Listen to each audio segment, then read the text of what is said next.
Tony, have you ever had the suspicion somebody was cheating on you? Yeah, definitely. Yeah, here's a story about how my suspicion started and it came to fruition. I was a young man living in Sweet Lorraine, Ohio, and I had this girl staying with me. Go on. She had some issues she was working through, and she couldn't hold a regular job, so she worked for a lady taking care of her pets. Okay. And the lady had two exotic birds, like two parrots, right? Mm-hmm. One of them was named Harley after her husband's vehicle, and the other was named Mercedes after her vehicle. Okay. And birds are dumb. You shut off the lights, they think it's nighttime, right? Right. So every time she left, she would feed them, shut off the lights, and say, "Good night, Harley. Good night, Mercedes." And they would repeat that back to her, you know? Uh-huh. Well, I'm laying in bed one night, and she's asleep, talking in her sleep, and I hear, "Good night, Harley. Good night, Mercedes. Good night, Josh." Welcome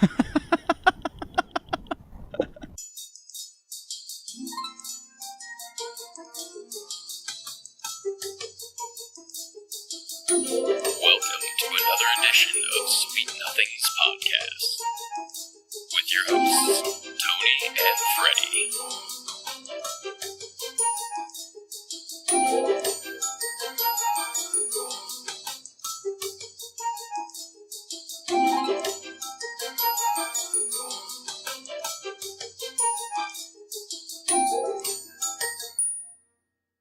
Hello, everybody. Welcome to another episode of Sweet Nothings Podcast with Tony and Freddie. I'm Tony, guys. And I'm Freddie Miller from Elyria, Ohio. Did you like my Mrs. Doubtfire intro? Yeah, nailed it. Yeah. You're the best. Yeah, I've been practicing. Hello. I know there was a little bit that me and Toomey and Nads were arguing between if it was Toodaloo or hello. And Toomey and I both thought it was Toodaloo. And turns out Nads was right, and it was hello. Mrs. Doubtfire, as I call her, White Medea. Yeah. How are things going, man? What's new? I'm doing good, Tone. Yeah.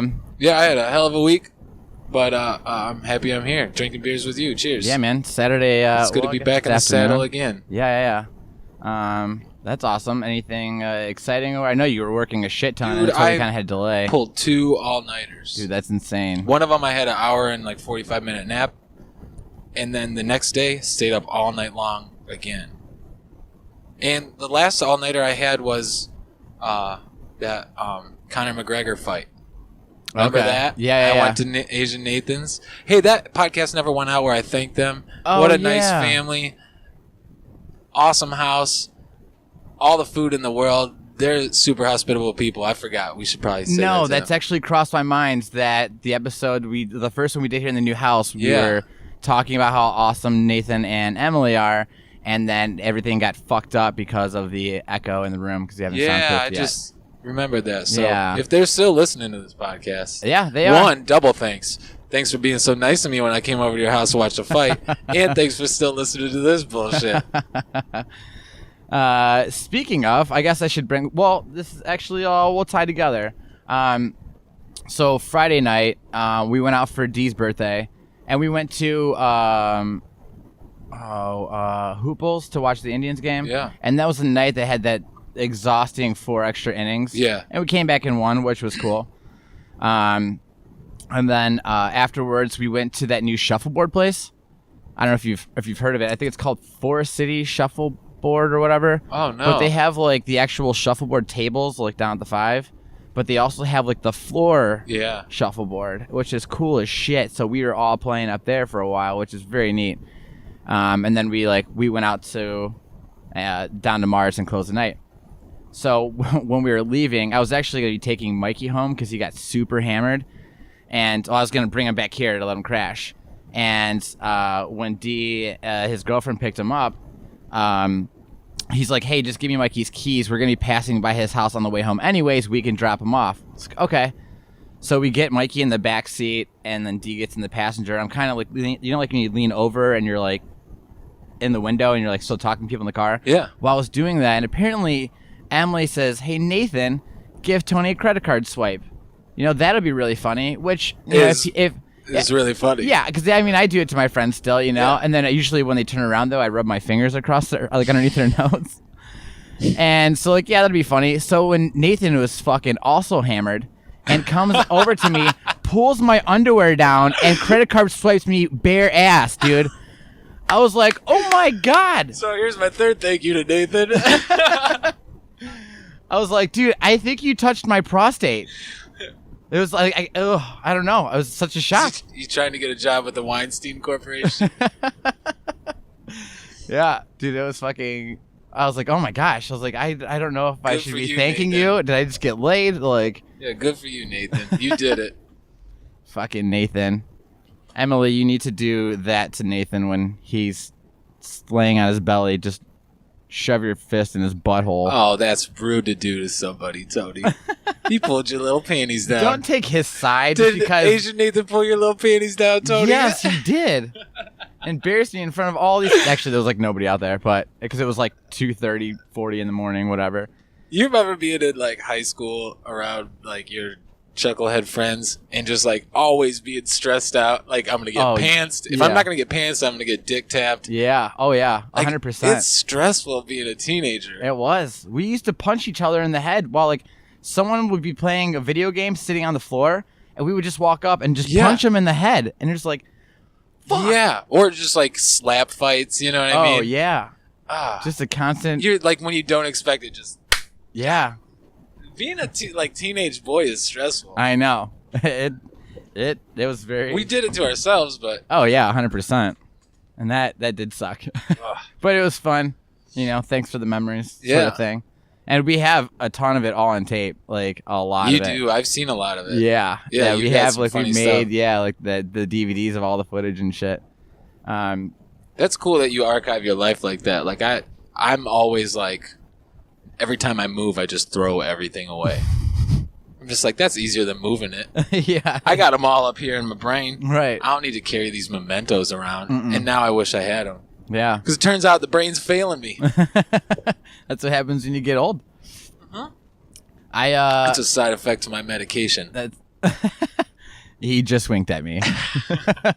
No, it is fun to go back every once in a while and watch the tapes, because we have the first half hour is probably footage from when we were 16 to early 20s. Yeah. And you had some that it seemed like you were younger than that.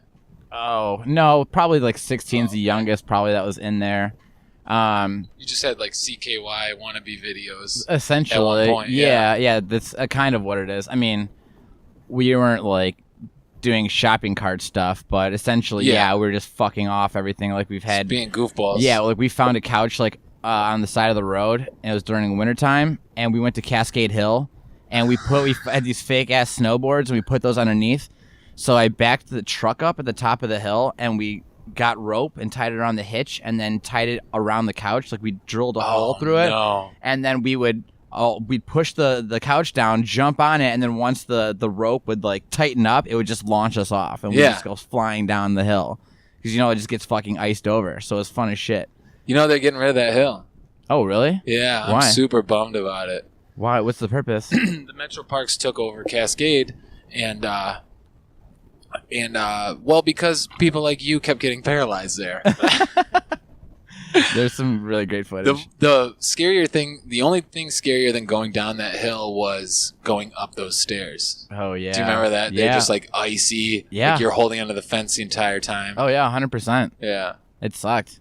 Yeah, so they're turning it into a driveway. They're that's I figured. Yeah. And I'm really sad about it. Yeah, that sucks. I love Cascade Park. We had a lot of good memories there. Yeah. A lot of fun times. That was a high school hangout, Go down there and do bad things. Oh, yeah. That's when I was growing up in Fairview, we had Bain Park, which was a block away from the high school. So everybody would go down there and smoke weed, or that's where all the fights would happen. Yeah. So, when you got into it with someone, it's dude, I'm going to fucking fight you after school. It was going to meet you at Bain Park. Yeah. And then everyone would catch wind of it, and then everybody would fucking go down to Bain Park and just make a full fucking circle around the two of them. That's sweet. Yeah, Cascade Park is multiple generations of losers. I'm down there, I'm oh, that's my mom's name in the rock. You know what I mean? Oh, shit, she did the same thing I'm doing. Yeah. 4 or 5 truckers. That's what I meant. 4 or 5 truckers. That's what I was doing. Yeah. Yeah, so like that was like my anyways, getting back, that was my Friday night. So by the time I got home and chilled out, I think I finally got to sleep like around 4 a.m. Around 7:45 a.m., okay, I've been sleeping for a couple hours, I hear someone screaming hello in my house. And I'm like, what the fuck? I'm dazed. I'm still a little bit drunk, you know. I put pants on and I walk downstairs. And I see there's a cop standing in my foyer of the house. I'm like, what the fuck? And I go, hey. He's like, hey, are you Tony? And I'm going, oh my God, what did I do last night? He knew that you knelt during the national anthem. He's here to fuck you up. Yeah. And then so I'm like, yeah, I'm Tony. And I was like, what's going on? He goes, we have Garrison outside. And I go, God damn it. And I kind of like smirked to myself. So I walk outside with the cop, and Garrison is sitting on the neighbor's porch, like in their chair, like, and like, it just looks like a fucking zombie. Is he awake? Yeah, barely. He's like barely conscious. Oh no. So I kind of laugh, and as the cop and I are like walking over there, I go, what happened? What's going on? Are you in your underoos? No, I put pants on. Okay. I remember that one time you got picked up on bunts. At first you were in your underoos, and then the cop had to watch you put on your pants. Oh, yeah. Well, I was in my basketball shorts. Yeah, and I wanted to change, and they followed me because they thought I was going to, like, jump out the window and take off. So I had to, like, change into my pants in front of them. Yeah. Gay. So I go over there, and the cop's like, so I guess what happened is he came home really drunk last night, and somebody had dropped him off with his car. So what happened is he parked in the neighbor's driveway, so hammered, like the person, whoever brought him home, didn't know which house was ours. Oh, so he didn't drive. No. Oh, so good they had on you, Garrison. Yeah. So someone was following him, and somebody was driving his car home. So they don't know where we are, and Garrison was probably wasting. So like, yeah, it's that one. No. So they pull in the driveway, and once Garrison's getting out of the car, they're like, okay, Garrison's good to go. He's home. And then they leave. Now, Garrison starts walking up and trying to get into the neighbor's house now. And Agent Nathan comes out, pulls his panties down, gives him a credit card swipe. God, I wish that happened. So, yeah, so he's trying to get in the house, okay, right? He can't because the keys don't work. It's the wrong house. And then so he sits up on the front porch and tries calling me to come downstairs and unlock the door. But you're out. I'm passed the fuck out. And then so he just ends up passing out on their porch. Oh, no. How long do you think you knocked on that door? Oh, I don't know. I have no idea. Who knows? And then so like... What if your neighbor called you and was like, sir, your husband's over here? So I go and I grab him and I'm like, come on, you dummy. You know, we get down into like the sidewalk and they're playing good cop, bad cop. And good cop's like trying to be like, oh, hey, where were you last night? And Garrison's got that high school mentality, like, don't tell other cops fucking anything. That's not high school mentality. That's street smarts. Well, I'm with Garrison on this one. Yeah, no, and I agree, but I'm just saying he's like... Fuck you, Bible study. That's where I was. Where the fuck were you? How about that? He's like, he's just like, yeah, I was out with friends. And like, that was it. And he's like, well, where were you? And he's like, I don't know. I was out with friends. I don't remember. You know, and then the bad cop's like looking over at him, and then he looks over and he goes, hey, Gare, this and that. And I start laughing. I was like, oh, he called you Gare. And then the cop, he fucking shoots me these knives, no, you know, like Tony. this dart look. And I was like, all right, sorry. So then he's writing up Garrison a ticket for drunken disorderly. No. Yeah. And so I'm standing there, I'm like waiting, and the cop's asking me questions. And the cop's like, hey, he's like, give me your ID. I'm like, what the fuck? I was like, you came in my house and woke me up. What do you want my ID for? I mean, I don't have any warrants or anything, so whatever, it's fine. But you think those people next door called? Oh, I'm gonna explain all of that. Oh, okay. I'm gonna explain. I have the whole laydown. So, so yeah, then they're writing him up a ticket, and then they're asking me questions, and then so they're like, okay, he's 100% your responsibility. You have to take him inside. If anything happens, it's on your ass. And they hand me his keys to go get his car. Out of their driveway? Well, they moved the car. Oh, okay. Okay, so then I get dingling inside, get him to bed, and then I pass out for a handful of hours. And then I have a full fucking day of shit I have to do. I go to my mom's house and all that. I come home, I pull in the driveway, and the lady's sitting on her porch. So as I'm pulling up, I look over and you're catching heat. No, yeah, we meet eyes. And as I'm pulling up, I'm like, dude, I should go over and introduce myself and apologize for that dickhead. So I walk over there. I'm like, hi. And she's like, hey, are you my porch sleeper? And I was like, no. I was like, that's my roommate, Garrison. And she's like, that was Garrison? I was like, yeah. I was like, how do you know Garrison? She's like, when you guys first moved in, we met. Because I was out here on the porch and he was moving stuff in or whatever. And I was like, oh, gotcha. She's like, I thought Garrison had like a big long beard. And I was like, he does? And she's like, oh, maybe I couldn't tell the way he was laying. And I was like, yeah, I'm not sure. I was like, listen, I'm so sorry. It's a new house. He was just overdid it last night, et cetera, et cetera. And she's like, no, it's totally fine. She's like, I was just more freaked out because I had to be at work. So what happened was she got up to leave to go to work, saw there was a car parked in her driveway. Fuck? Yeah, that sucks. And so she's like, what the fuck is this doing here? And then finds Garrison passed out on the porch, but doesn't know it's Garrison. It's just some random guy, right? Yeah. So she's like kicking him, trying to wake him up. He's not fucking budging. So she starts patting him down and finds his keys in his pocket. Very ballsy move, by the way. That's super ballsy. Yeah. And so she takes his keys out and gets in his car to move it. Well, the car won't fucking move because Garrison has this like security alarm thing that happens sometimes that you have to wait 10 minutes before you can actually start the car. So that happens, but she has no idea why the car's not starting. She just thinks it's dead. So now she's freaking out. By the way, she's a hairstylist and owns her own salon, and she was going to do wedding hair. Like she had to go do hair for a wedding, and she's freaking out. So she starts calling towing companies, and they're like, we can't tow the car. It's not yours. And she's like, what the fuck? She's like, it's in my driveway. It's on my property. And they're like, yeah, sorry, lady. True.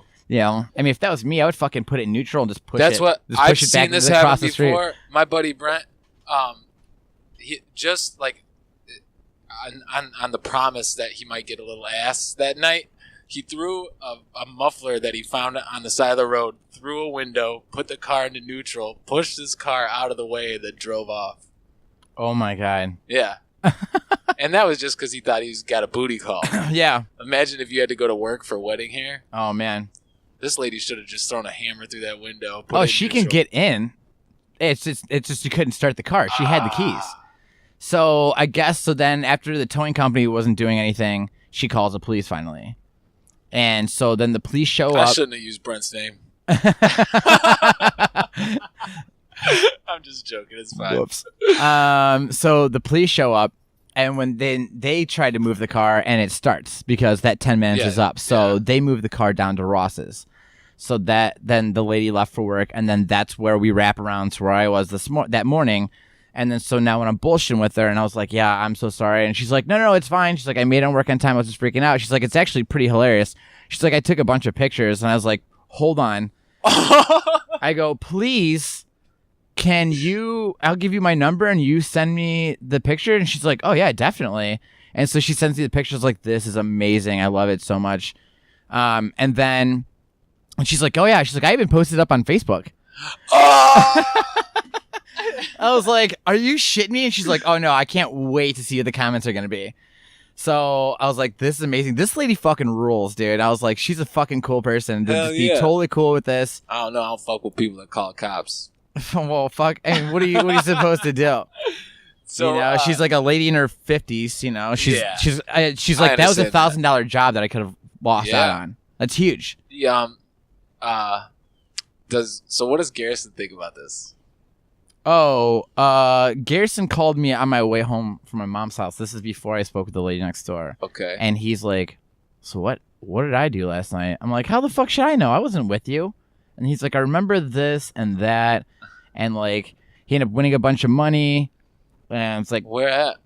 In one of those like gambling things. Oh, good for him. Yeah. And he did like after hours at a bar. And then he finally came home, and that's where he doesn't really remember any of that shit. That's a real ticket to Drunken Disorderly? Oh, yeah. I took a picture of it. Yeah. Yeah, I was like, this is fucking crazy. And when I asked the cop, too, I go, how much is this ticket going to be for? And he looks at me with like, fuck off, and looks right at Garrison and goes, if you want to know how much, he's like, if you don't want to go to court for it, you can call this number, give them the ID number here, and they'll tell you how much your bill is.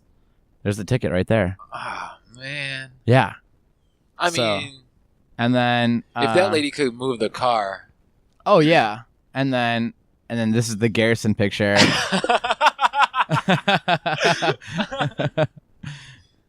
Yeah. Oh, my God. So, just to try to... Dude, I feel this dude so much. Oh, like, yeah. You can't hate on him for that. No. I think we've all been there, and he's definitely done it, and I've almost done it, and his cousin's done it, which I'll gladly share here with you in a second. And just to explain to you guys that are listening, it's essentially laying on your belly, laying your head on one arm, and the other arm's kind of wrapped around your face, but his pants are like below his butt, so his like underwear's hanging out. And his midriff is showing as well. Yeah, it's not a good look, but at least he's got back dimples. That's cute. Yeah. He's not a bad looking dude. No, he's got lower back dimples. No, even like, well, I guess I should finish. So I was talking with the lady, and she was really cool about it. All's forgiven, and she's like, "Hey, let Garrison know that I'm sorry for getting him a ticket." You know, because I told Garrison, he's like, tell her I'm so sorry, you know. Yeah. So very cool. And then she was like telling me about his shit about the neighborhood. I mean, he's done this another time when we lived in the last house, like we were recording shit. Because we lived in the one house, and then we moved right next door. Yeah. So he went back to the old house. So yeah, those night he came home hammered and walked into their house. But he actually walked into the house, though, because you had to go, we lived upstairs in a duplex. So he walked all the way up the stairs and then walked into the house. And the dude's like, what the fuck? He's like, what are you doing in my house? And Garrison's like, what are you doing in my house? He's like, you're in the wrong house, fuckhead. And then Garrison looks around and doesn't recognize any of the decorations. And he's like, oh, fuck, I'm so sorry. And then, came back home. Did he ever explain to them I used to live here? Oh, I think that the dudes downstairs, because I know we're bullshitting with them. Like, we told them. They knew. Yeah, exactly. Yeah, they knew that we used to live there, but I think the guy that lived upstairs didn't know that. Yeah. So he freaked out. Yeah. And I don't know. And when I was living with this cousin, I don't know if you ever met Rybo. This is why I don't like guns. Like, we've had this conversation before. Right. Because he means no harm. Yeah. He could be me tonight. Yeah. He could be me in 12 hours. Mm-hmm. Like, this stuff happens. You don't shoot somebody for this, Mm-hmm. But I understand it's scary, too. Yeah, when I lived with Rybo, his cousin, maybe this just runs in the family. We lived in a side-by-side. Okay, alcoholism, it runs in your family. It's genetic, yeah. But the other side, like, they're completely mirrored. Okay, so, like, the way the house was, like, when you walk in the front door, it's like living room, dining room, you go up the stairs, and you get to the top of the hallway, you make two lefts, and then when you go all the way down the end of the hallway is where Rybo's room was. So it's essentially like the front of the house. Rybo comes home hammered one night, and then he walked into the other side of the house, went right through, walked all the way up the stairs. Mind you, it's mirrored. You always go to your right in our house, but he went to the left, went up the stairs, went all the way down the fucking hallway, and walked right in this kid's fucking bedroom. Oh, no, a kid's bedroom? Well, not a kid, but I mean, the guy, it was two dudes that lived there that were like our age. Yeah, not a kid. I'm like, yeah, there's like a little race car bed and this drunk asshole. And then so the guy's like laying there in his bed playing video games, and he's like, dude, you're on the wrong side. And Rybo just stares at him and then just shuts the door and then just comes back to our side of the house. But the dude told me about it the next day. I was on the porch having a smoke, and he was too, and he's telling me the story, and he's like, dude, thank God I wasn't jerking off, because that would have been real fucking awkward. Can you imagine, like, just being a fly on the wall, and some drunk guy just comes, or just maybe it's you jerking off in your room, and some guy, hammered guy, just opens up the door, and you're mid-dick shank, and you're just like, what do you do? Yeah, because none of my fantasies ever really come true.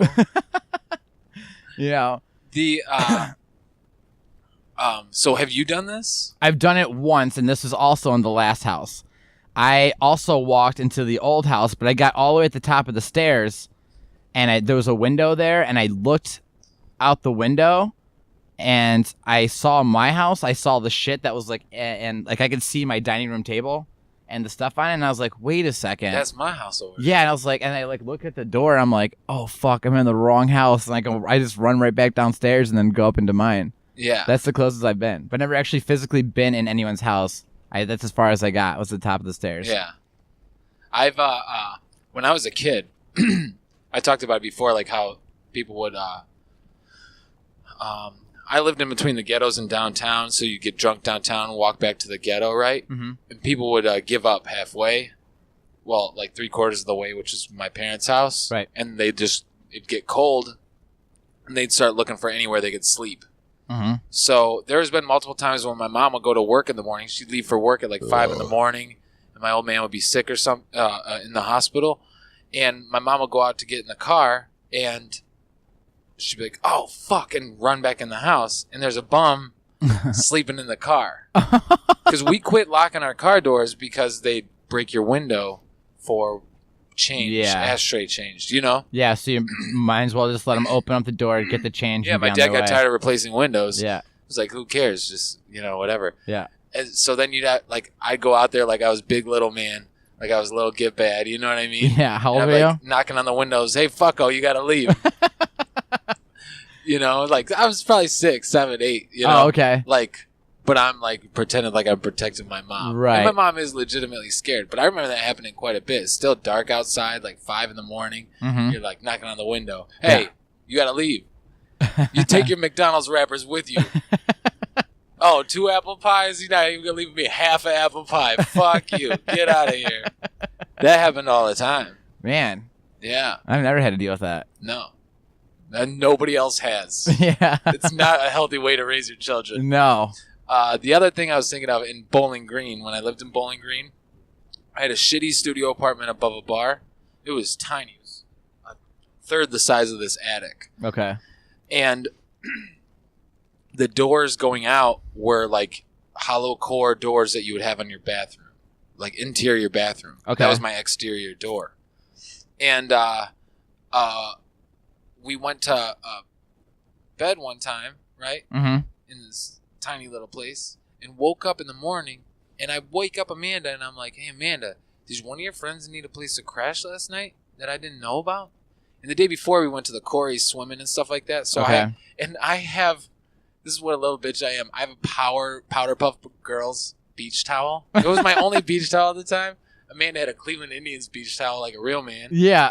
And he's got my Powerpuff Girls beach towel over like half of him, and then the Cleveland Indians towel over the other half. And he's a lumberjack of a man. He's got a knife on his hip, and he's got boots on, like huge fucking like work boots. Yeah, this 18-wheeler like came into our house and just decided to crash on my floor. Yeah. And I'm like, "Hey, did you let a friend crash here last night?" She's like, "No, what are you talking about?" She like reaches, grabs her glasses, and looks, and she's like, "Ah!" and runs right into the bathroom. Oh and my God. And I'm like, "What the fuck does this mean?" And then she just cracks open the bathroom door, and she's like, "Get rid of him. Get rid of him." I'm like, "I get rid of him, but I you don't know him, do you?" "No." Okay. No. Yeah. So I eventually stood over top of him, took a few pictures. Yeah, naturally. Yeah. I took a few pictures, and then I was like, "Hey, dude, you're not in the right place, you know." Yeah. I woke him up gently because it's, like, He's got a fucking knife on his hip. He's got a knife on his hip, and like he looks like an ass kicker. So Yeah. I was like, "I'm not trying to fight this dude. I'm just trying to keep my Powerpuff blankie, and you can get going." And then the best part about this is like, I woke him up, and he like sat up mumbling some bullshit, and then sent him on his way. I was like, "No hard feelings, you just gotta go." And then she was only living with me in the studio apartment because her apartment doesn't, until the semester starts, her apartment didn't open. Okay. So I'm helping her move her stuff from my place to the new place. Mm-hmm. And she's in the upstairs of this duplex, and we're carrying all this stuff in. And no shit, the guy moving into the downstairs is this guy. And I was like, Oh, fuck. I recognize you. Oh, that's the motherfucker that slept on our floor. And like, immediately just start talking about it. And he's like, "Hey, thanks for not kicking my ass." And I was like, "Hey, thanks for not kicking my ass." But what are the odds of that? Yeah, dude, that's fucking nuts. Yeah. We were just talking about this stuff. I think the Garrison thing has kind of put a rise over everybody. And I've had people telling me that, like, I've had people, like, I'd woken up and people were, like, sleeping on my couch, and, like, it's just like, this is fucked. You know, like, hey, you have to go. Like, you're not. This isn't your place. You know, like, and I've never had that happen. I've woken up and I've had like disasters been on my couch, and I didn't even see him. I haven't seen him in like 2 weeks, but he would be out in Lakewood somewhere, and then he would be like, "My guys crashed at my buddies." Yeah, and then he would just show up, and then I would like text him the next day, and I'm like, "Hey, did you sleep all right?" And he's like, "You knew I was there?" And I was like, "Yeah, I came out to get like to pee, and I saw whatever, and I saw some sort of silhouette on my couch. The only reason why I knew it was you is because you always have your feet hanging off the couch, and you always keep your shoes on, and I know what shoes you have, so I knew it was you." He's like, "Dude, I just wanted to sleep for a couple hours and then head to work. I was going to try to get in and out before you even woke up." Yeah. And I was like, totally busted, dude. Yeah. I mean, that's the closest thing I've came. I've never had like a complete stranger that's done it before. No. Mm-mm. Yeah, I want to say that's the only time, but I don't know. I mean, I've had family that like need a place to crash that made their way in, but that's it. Yeah. Yeah. Toomey was telling me a story last night that he was out in Put-in Bay like a long time ago. And the cabin or whatever they were staying at, I guess he hadn't even been there yet. He just met everybody out. And I guess when they got over in the area, I guess he like passed out in this chair, like a lawn chair. So a bunch of his buddies picked him up in the chair, passed out, and moved him down like 4 houses. Yeah, I've seen this before. Yeah, so he woke up and being like, "Oh fuck, I'm outside." Yeah, and then he goes in there and he's like trying to get inside the house. And he's like shaking the door and knocking on the door and pounding the fuck out of him to wake somebody up, until somebody finally comes and answers the door. And he's like, "Hey, let me in." And then they're like, "Who the fuck are you?" Until he's like, "Oh fuck, I'm at the wrong house." And he's like, I had to like literally like walk around and figure out where the fuck I was and try to find someone's cars that I recognized before I actually got into that right house. I've seen that, like people take people out on beds and mattresses and put them on roofs, and I'm like, dude, what if that dude walks off, rolls off? Yeah, yeah. I've seen it. The air mattresses being put on like in a pond. Yeah, and they just push them out. It's hilarious. Yeah, that's great. So dangerous. Well, I mean, if someone rolls off the raft into the water, they think that'll wake them up. You never know, man. That's true. But at least they're standing by there, too. They're videotaping it. So if he rolls in the water and doesn't come up, you're like, "Oh, fuck, we have to go save him." Yeah. Yeah. That's a mess. Yeah, so this whole Garrison thing is just, it's amazing. Garrison's such a reserved guy, too. He's like, I could see where you would really feel bad about it. For him? Yeah. Oh, yeah. Oh, yeah. Like, the next day, he's like, "Yo," he's like, "Tell her I'm really sorry." Yeah. You know, and I texted her and I was like, "Listen, yes, Garen." She's like, No, it's not a big deal. It's kind of funny. And I was like, "Yeah," I was like, "You know, we can joke about this, you know, like next year when we're having a cookout or whatever." And we'd be like, "Hey, remember that one time you passed out on the neighbor's porch?" You know, and she's like, "You know, tell him I'm sorry that he got a ticket." You know, she's like, "Well, like I kind of got you a ticket." Yeah. You know, she's like, "I just didn't know what else to do." You know, Garrison's kind of a cartoon, like just. I mean, I'm around him all the time, so there's a lot of just goofy shit that he does. Yeah, I don't know that much about him. There's a lot of mystery in my life. Yeah, I mean, Garrison's essentially like if you put like Grumpy Cat, Lemmy, the singer from Motorhead. Yeah, I could see his obsession with Lemmy. It fits him so well. Yeah, so Grumpy Cat, Lemmy, and Peter Griffin. As far as like Peter Griffin is like where I'm talking about the drinking part of Peter Griffin. Like wasted Peter Griffin. Yeah. You know, if all three of them had like human centipede sex and made a baby out of it, that's Garrison. I don't know, man. Cuz he's not like when you say Lemmy, he's an approachable guy. He's nice. He'll carry on a conversation with you. Oh yeah, definitely 100%. So like is Garrison that also part of the guy. Peter Griffin side? Well, no, I'm just talking about the wasted part of Peter Griffin. When you're watching Family Guy and Peter Griffin gets hammered, that's Garrison. Yeah, 100%. Yeah. You know when all these stories get told? What do you mean? Like the stories that we're talking since the podcast began. Okay. At AA, when people are talking about their bottom, this is still not our bottom. No, it's not. I had one night where I threw up in a friend's dad's car. And this was only a couple of years ago. I threw up. I started throwing up in the car. They pushed me out of the car, right? I'm laying on my side throwing up. My friend Chad pees on me, right? Okay. This is how drunk I am. I don't know it. Oh my! Does he pee on you on purpose? No. He doesn't mean he starts peeing on the asphalt, finishes peeing on the Freddie. Oh, okay. And I'm like, that's wet. There's something wet on me. That's what they said. I said. Yeah. And like he just like starts peeing and then finishes peeing on me, right? Yeah. They put me back in the car. I go home. I fall asleep on the couch. I wake up on another couch, where Chad is sleeping, like not cuddled up with him, but like butted up, like he's sitting up in the couch and I'm sitting up in the couch. And I don't know anything that happened. I just did some time traveling. Yeah. And that's still not my lowest point. Oh, yeah. That's still not the point where I'm like, I should quit doing this. Yeah. I've had a lot of nights like those, and I still am like, I'm not stopping drinking. No, yeah, that seemed to work out pretty good. Yeah. I learned nothing from this. This is going to be great in the future when I start a podcast. There's so many times when I'm like, no, this should be my bottom. This should be me telling this to a crowd of other fuckos like me. And them saying, yeah, I've been there too. I've also been pissed on by my friend. Yeah. This should be my bottom. This should be where I start springing upwards, where I change everything about me. But instead, I've learned nothing from this.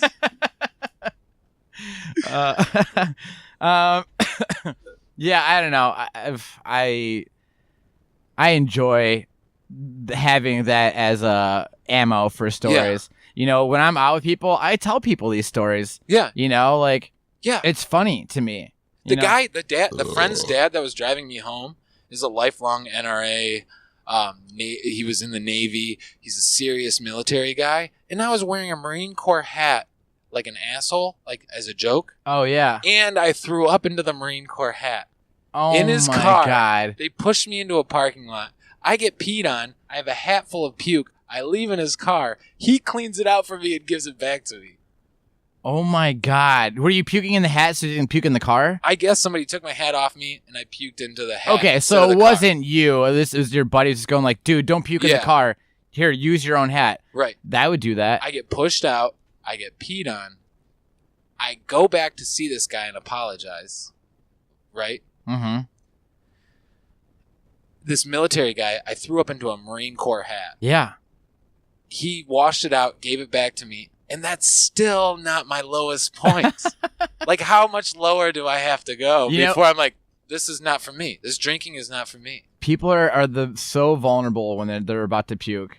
When I was living in Elyria in those apartments downtown, like above that coffee shop, and I had a huge fucking party going. And when everybody that wanted to go smoke, you had to like go down the hallway, walk down the back stairs, and there was like a big room, storage room that people would hang out in. We'd just kind of have the door open. If it was nice, we'd kind of stay outside. But Blake and I were down there smoking, and we're already hammered, and we hear people would come downstairs, and we're like, let's hold the door shut. So we're like holding the door shut, and people are drunk trying to push it open, and then we're like, ha ha, got you, and they come out, they're like, fuck you. Well, then we're standing there. We hear more people come down the stairs. So we're like, let's hold the door shut. And then they feel like trying to give. And like, what the fuck's wrong with the door? And they can hear us. I was like, seriously, open up the door right now. We're like, fuck you. He's like, I'm going to puke. We're like, no, you're not. And all of a sudden, you just hear all this splatter hit the floor. And we're like, we look at each other like, oh, fuck. And as soon as we open up the door, my buddy Sam runs out holding his mouth and darts out the back and finishes puking out in the parking lot there.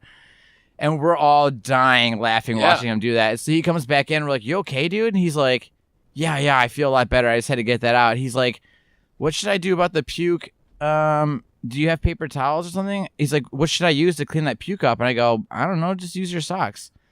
This motherfucker takes his socks off and starts cleaning the puke off the stairs.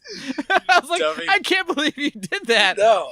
I was kidding. Yeah, you should have said underwear. I would have just gone upstairs and got a towel or paper towel. Take your underwear off. Yeah. You should just rub your dick in it in front of everybody. I'm going to quit using names, but my buddy puked off of a third-story balcony onto a car, right?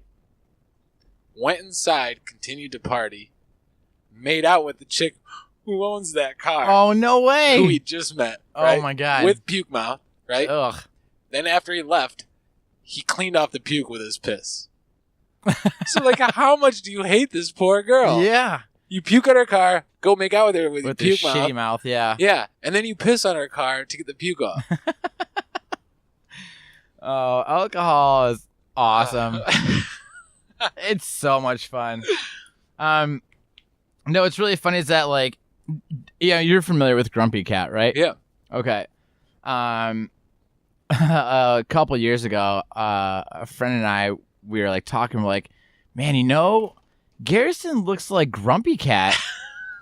and then it's like holy shit, fucking boom, mind blown, right? We're like, holy shit.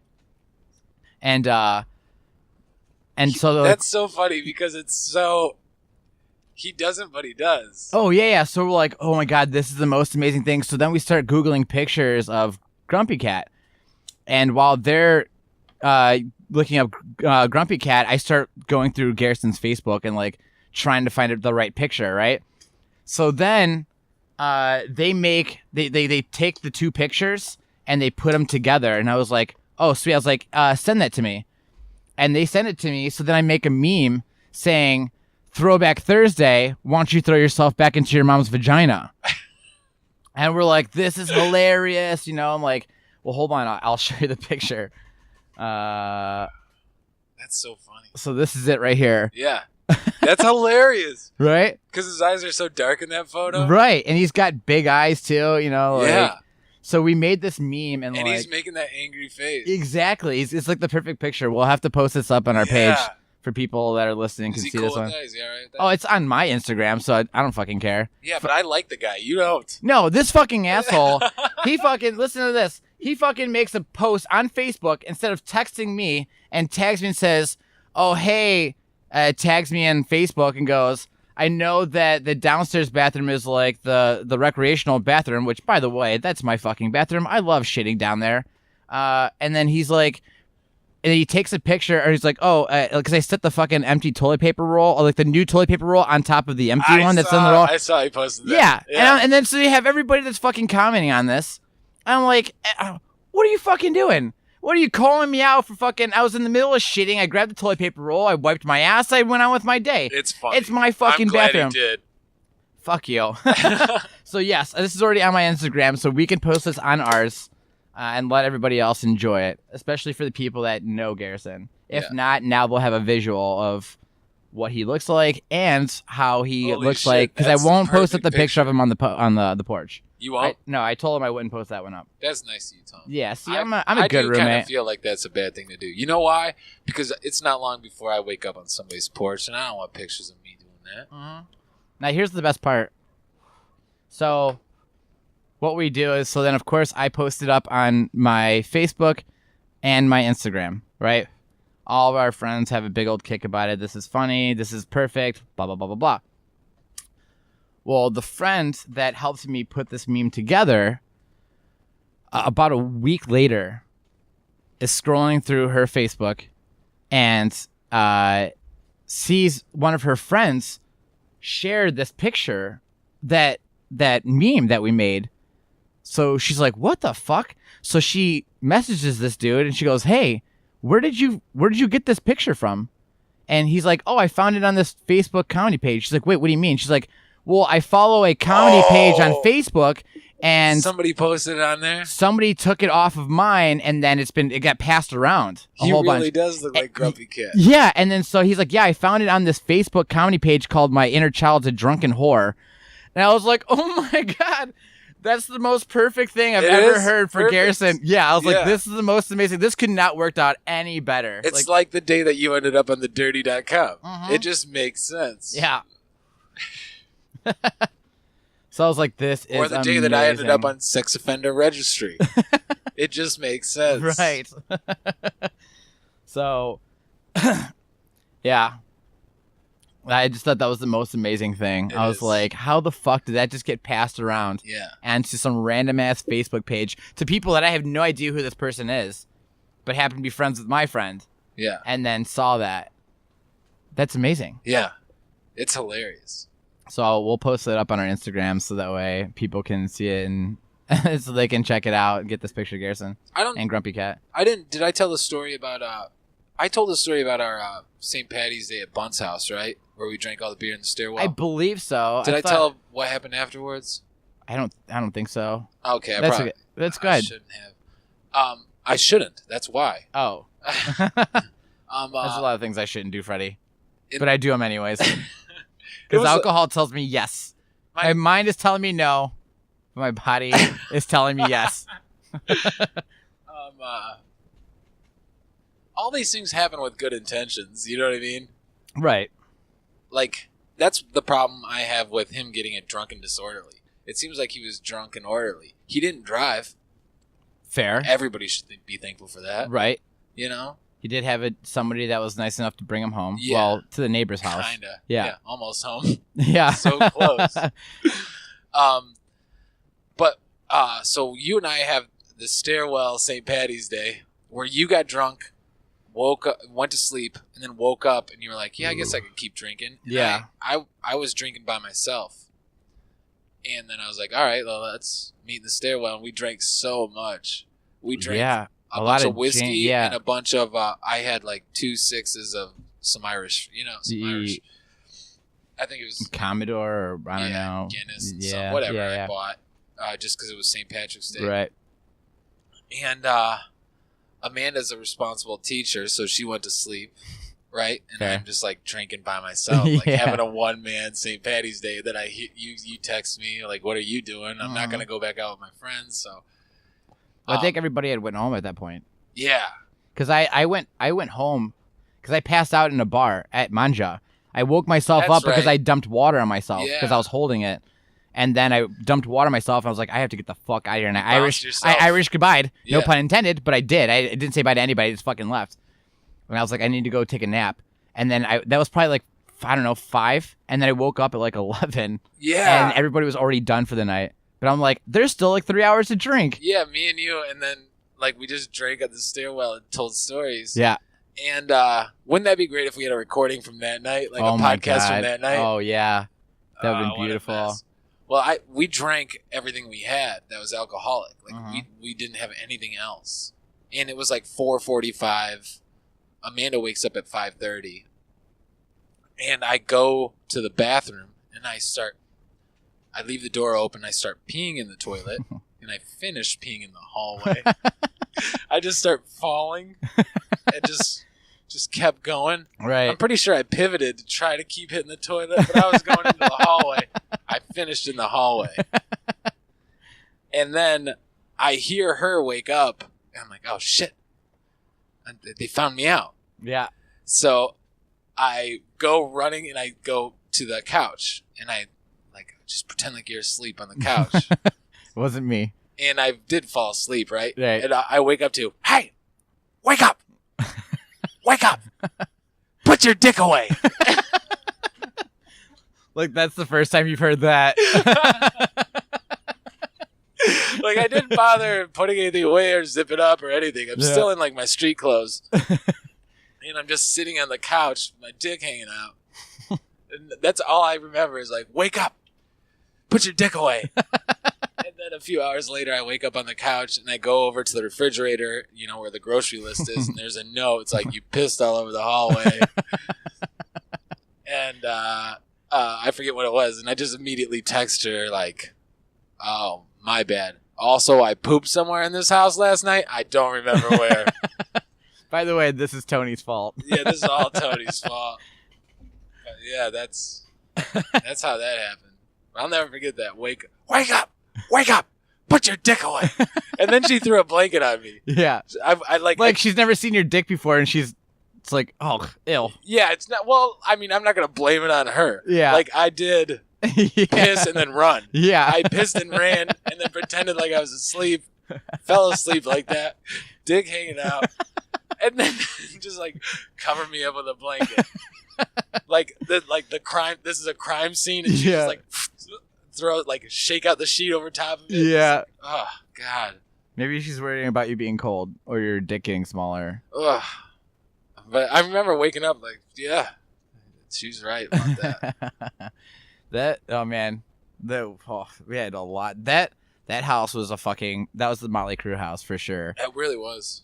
I mean, man, between me, Blake, and Steve Dave drinking 30 packs like almost every day. Every day. Yeah, man. That entire summer was just a drunken mess. Yeah. I mean, we were playing beer pong like in the living room. Yeah. Yeah, like that's just what we did. You know, I'm like, you guys broke multiple windows.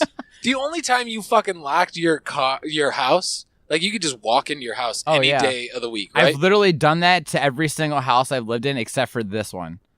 Literally every been house here for like a month. Yeah, but I'm like, I should. Even this is a nice part of the neighborhood too. Yeah, everyone's really fucking cool. But we're just like, well, maybe we should. You should take a spare key and put it somewhere outside. For Dum Dum? For both of you. Oh no, I'm for both of you, Dum Dums. No, I'm good. Oh, Tony, there's so many times when I was at 1575 and I hear you guys trying to figure it out, and then just Blake break a window. Yeah. He broke multiple windows. I know we talked about it, but he also you guys put cardboard up over the window, and then you broke a new window. Like 2 weeks later. Oh, I think that was the dining room window. Yeah. And I was like, no, just push the cardboard out. Just I'm laying it like on couch, like trying to sleep.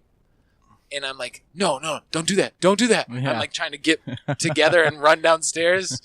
And I'm like, don't do that. No, just push the cardboard. The window you already broke, use that window again. Yeah. And then I hear, and you both laughing your ass off. Oh, yeah, just fucking hammered, dude.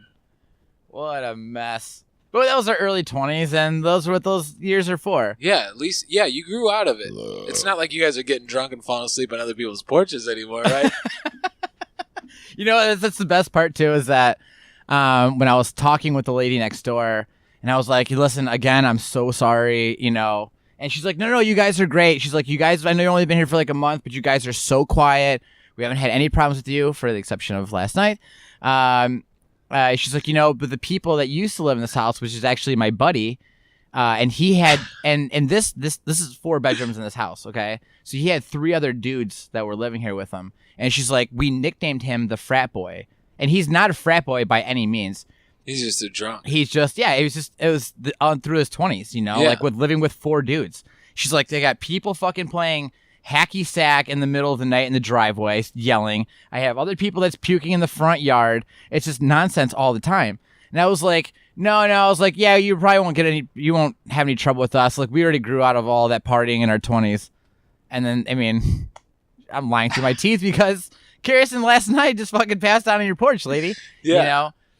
But I mean, for the most part, and I told her, I was like, listen, I like to have game nights, you know, that'll occasionally happen. We're probably going to have a housewarming.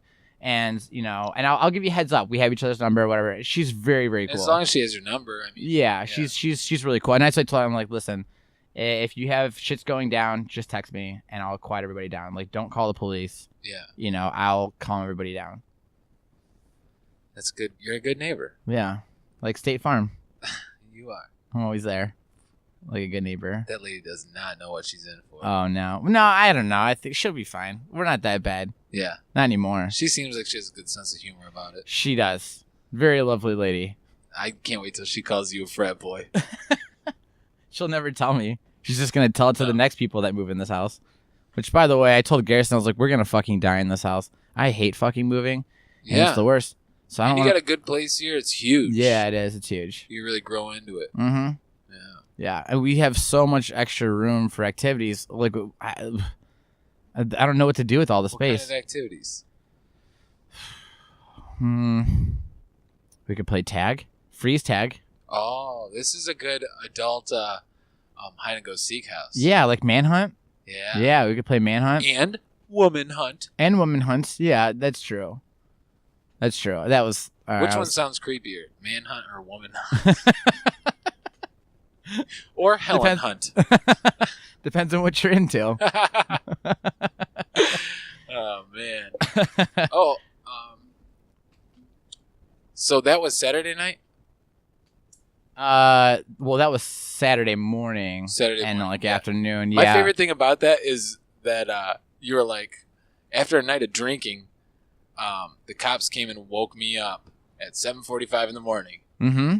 And I was like, Tony, you're texting me at 7:50 in the morning. I was like, so fuck Garrison twice. Yeah. Because not only did they wake you up, but they woke me up too. Yeah. No, you didn't wake me up. I'm just teasing. I just thought it was funny. Yeah. Yeah. And I was still kind of drunk, so I had to like play it cool and hope that I wasn't reeking of booze, which it wouldn't fucking matter. It's not like I was sleeping on the neighbor's porch. You were drunk and orderly. Exactly. You know, I made it home fine. Yeah. But I was still trying to keep my shit together because they're like, you're responsible for him now. And I'm like, oh no. I'm responsible. Why me? It's not a stray dog. Yeah. You're not my dad, and this is not a stray dog. Yeah. This is a human being. And the whole time, too. Make sure you feed and water him and take him outside. In Garrison, I guess before I got over there, they're like, we need to, is anybody home? Like when he told them, it's like, I'm actually, once he kind of came to a little bit, he's like, I don't know, it was an accident. He's like, I actually live right next door. He's like, I could just go over there and go home. They're like, oh no. And they're like, is anybody over there right now? And he's like, probably my roommate. And I think that's why they came over to get me. And when I got him in the house and I walked outside to go get his car and bring it home, the bad cop was out there and he was actually being kind of nice and just being like, you know, like if you hadn't have been here or you didn't wake up to take care of him, like bring him in the house, we would have put him in a drunk tank for like 6 to 8 hours. What? Which would have been fine because he didn't wake up till 4:30 anyways. Yeah, but still.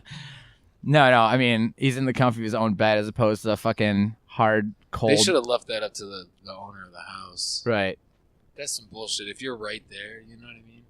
Well, she was already gone. Like, once they moved the car, she's like, boom, I'm out of here. I have to But go to work. still, you're like, the only reason why you put him in the drunk tank is because you don't know that he's going to get home safe. Right. You can literally walk him right inside the house. You can spit that far. Yeah. Let him go home. Yeah. You know? Yeah. And he kept trying to just like, look, you can walk me over there, open up the door, and I'll go inside. I just want to go into my own bed. Yeah. That's I fucking hate the law when it comes to that type of stuff. Yeah. Where it's like, no, you're doing this to prevent it from happening. Mm-hmm. Well, it didn't happen. So everything's good. Right. You know what I mean?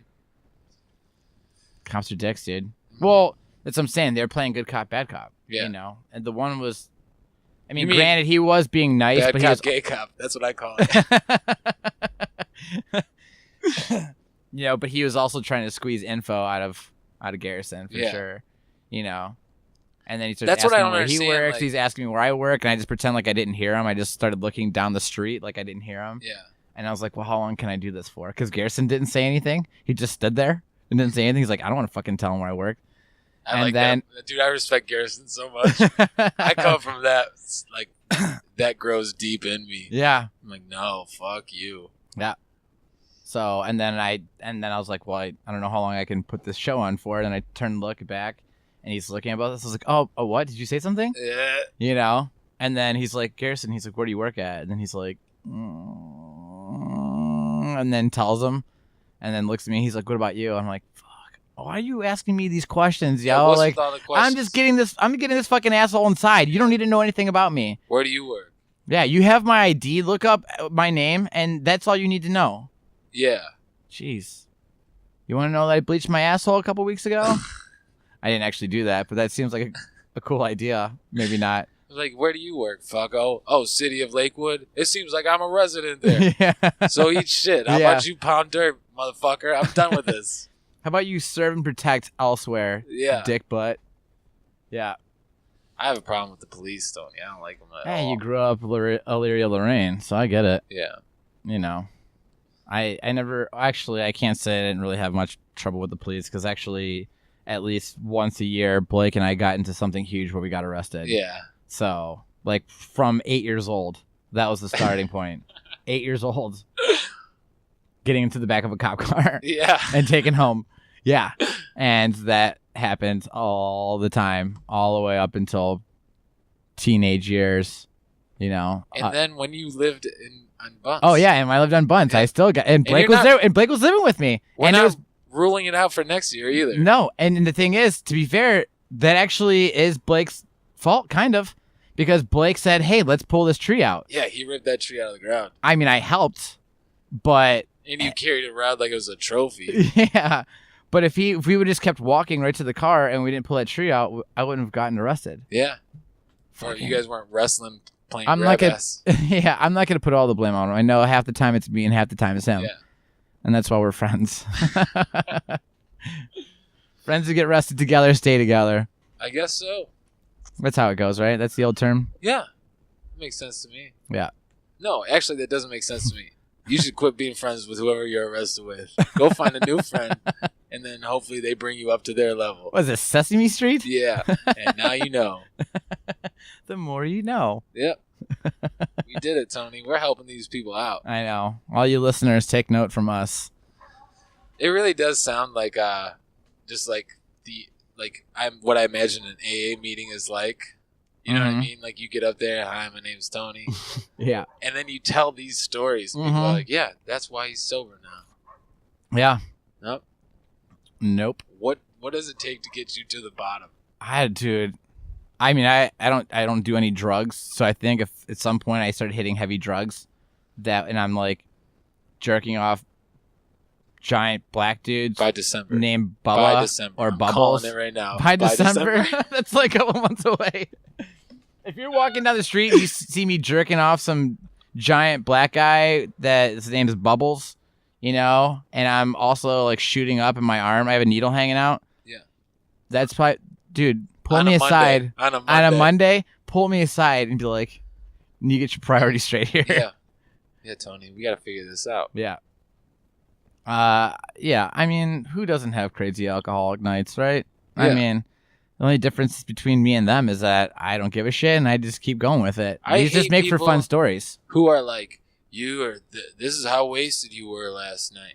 And it's like, well, why weren't you that wasted too? Yeah. Like, you just said, like, oh, I'm sorry, did I go out to get sober? Yeah. No, I left the house last night to not get sober. Yeah. To get drunk, and I'm the asshole. Yeah, I'm the asshole. Just because you didn't have a good time, and now you're going to tell me about all the terrible things I did? Yeah, I shit in your mother's underwear drawer, and I'm the asshole. Yeah. Jeez. Yeah. Touchy. No, I would also, and I don't know, and I guess it's good for those people, but it irks me a little bit, is that people that constantly get hammered and just make a mess of themselves, like it's a repeat problem, right? Yeah. And then they're like, oh, and then you're like, hey, what are you doing Friday? And it's like, oh, I quit drinking. It's like, what? Why? I can't handle my booze. So how long are you gonna do this for until you can hang out with me again? Yeah, But do they come and hang out and just stay sober? No. No. Like, yeah, we talked about this before, where it's like some people just need a little break. Yeah, and that's fine. And like when we'll still hang out, but we'll go get food, and just kind of bullshit, or like we'll go skate, like my buddy Hefe, like we'll go skate and shit like that. And then they take a break and then they get back into drinking and then maybe not be as retarded, in the future with their drinking. Or maybe they do, and that's fine. They accept it, But it's just like I hate when people are just like. I mean, I shouldn't say that I hate it because they're doing it because they're for the right reasons. Right. Maybe you don't know what they're going through. Right. And it's just like, and I'm sure and their mental state's much different than mine, so I can't say anything bad about it. Yeah, it's if just I go on like a bender for a while, that serotonin depletion, I'm real sensitive to like the depression, especially in the wintertime when all your friends come home and you're out like at the bar every night. Mm-hmm. Once the dust settles, I'm like, oh, there's a depression that sets in. That's why alcohol is a depressant, right? And I'm very sensitive to it. But it's not like I'm taking a month off. It just means like, hey, I'll stay home this weekend. Yeah, exactly. But the thing where I always understand it is if people get violent. Like if you get violent when you're drinking, sure. Then maybe let's take a break off. Like all these things are perfect drugs. Like they're just drugs that you're taking, whether it's alcohol or anything else. Mm-hmm. If your life isn't in line, there's an imbalance going on somewhere. Right. Like, alcohol can peel away at that corner and rip the whole thing back. Right. So maybe take a break until you get your life figured out. Get your shit and then together. Come back. Yeah. Like once violence is involved or whatever, then it's like, yeah, I understand that. But the rest of the time, it's like, yeah, you did what we all do. Yeah. And I'm very lucky that I don't have any of those friends that are like, they get hammered and want to start fighting everybody, which is good, because there's been a couple times that I've had to, Blake's almost got into it. I could see Blake being that because he was sober. He's a bit aggressive. Well, here's I'll tell you a quick story, and this is actually the same night that the tree was ripped out, but let's rewind a couple hours. you know. So me and Blake and my other buddy like lived in Ridgeville, and he's like, yeah, I want to come to Lakewood and hang out with you guys. And so we're like, okay. So I'm like, all right, where do you guys want to go? And of course, the spots were always like Richland, 5 o'clock, Mars Bar, whatever. Wherever we could walk to. Right. And so like, Blake's like, dude, I'm tired of going these fucking hole in the walls. He's like, there's no fucking chicks there. I remember this. Yeah. And he's like, let's go like down on the West End, which is like around the corner. And back when Johnny Malloy's was there, and what was McCarthy's? Yeah. Yeah, so those were all still bars down there. So and then and so like and I hated going to those bars because I'm like, it's just fucking bros. The drinks are jacked up, you know, like. So I was like, okay, that's fine. We'll shake it up and we'll do that. Well, we get into like we were already pre-gaming at the house, and then we get into McCarthy's, and we have like a drink, and like I remember this. And night. there was they're actually really big now. The cover band, the nerdy guys that do cover songs. Yeah. Spasmatics maybe? Spasmatics, Is that that's it? Okay. Yep. So yeah, this was good pull. Yeah, and this was 10 years ago. Yeah. So they weren't really anybody yet at this point. But they were playing at McCarthy's, and so like we ran into a buddy and his friends, and we were all bullshitting, and then Blake's like, you need a beer? And I was like, yeah. So he leaves and gets us a beer, and I move right up against the stage. I don't remember what song was playing, but I was like, fuck yeah, like Van Halen, I think. And I'm just like really getting into it, shaking my fist and singing along, right? And then I hear all this shit going on behind me, and Blake he's like, I turned around and Blake's right there. I'm like, what the hell happened? He's like, I have 2 fucking drinks in my hand, and I'm trying to move. There's these 2 dudes standing there, and I said, you know, excuse me, I need to get through. I'd like to get by now. Wayne's World joke. And so instead of like being like, oh, sorry, they just move tighter together, you know, like, you're not getting in front of us. And he's like, hey guys, excuse me, I need to get through. And they're like, dude, you can't just like be cutting in front of people. He's like, look, my buddy's right there. I have his fucking drink. Move the fuck out of the way. And he's like, and then they're just like, no. So Blake parted them and walked through and came up, and he gave me the drink, and he was like telling me this. I was like, that's fucked up. Now we're standing there watching this band play, and Blake feels something on his leg and turns around. Now, the 2 guys that were there, one is like my height, nerdy looking dude. The other dude is like Blake's height. Now, the shorter guy took his beer and started dumping it down on Blake's leg. So Blake turns around and gets in this kid's face. Yeah. So, and the kid's like, fuck, I don't know what to do. So the bigger kid steps in front and gets in Blake's face. And now they're nose to nose. Like, what's your fucking problem? Blah, blah, blah. You dunked beer on me, blah, blah, blah. And then the fucking security, the cop comes over and is like, what the fuck's going on? Yeah. And so everyone's yelling. He's like, listen, you 2 fucking separate. If I have to come to you guys again, you guys are getting the fuck out of here. Now, when something like this happens and it doesn't get dealt with, this boils in Blake's brain. Yeah, he doesn't let things go. No, it just fucking boils. Right. So now we're standing there, and that's all, he can't even enjoy himself. That's all he's thinking about. It's just revenge. Oh yeah. And he's like, listen, if a fight happens, are you guys cool with this? Are you guys are gonna be in? And we're like, fuck yeah, let's get into a fight. You know? And then so Blake's like, okay, I'll be right back. So then he goes and gets a full fucking beer, a draft beer, and he walks up to the small dude and goes, hey, and the kid turns around, he grabs him by the collar, pulls the collar out, and dumps the entire beer down his shirt, and then pats him on the chest and goes, there you go, fuck ass, you know? And then the big dude gets in his face again. They start pushing each other. And Blake's like, dude, I'm going to let you swing. You have 1 chance to fucking knock me out. Please swing, because as soon as you do, I'm going to beat your fucking ass. And then here comes the security guard, blah, blah, blah, blah, blah. And then he's like, you guys get the fuck out of here. He kicked us out. Yeah. So like, this is fucking bullshit. This is their fault, you know? They started this whole thing. So then we go to fucking Johnny Malloy's, and we drink there until it's like just about closing time. Then we sneak back into McCarthy's, and like they're like kicking everybody out like last call. And they used to sell pizza by the slice there, so we're just standing there eating slices of pizza. And the cop comes through, and he's like, "Come on, guys, you have to get out." He double takes, like, "Wait, didn't I kick you guys out earlier?" And we're like, "No, we've been here the whole time. We're just getting some pizza before we go." You know, like Blake would get into those situations, you know. But that was a long time ago. I don't think that really happens anymore. I remember the story different, in which you guys were at Johnny Malloy's, then you went to McCarthy's, then back to Johnny Malloy's. No, it was the other way around. It was McCarthy's. The other thing that's tricky is like the week before that happened, you told me the story. There was like fight in the parking lot, and the guy died. Do you remember that? Where at? At McCarthy's? Yeah, McCarthy's. Like, it was a fight in the parking lot. The kid got punched in the face. He was like 24 years old.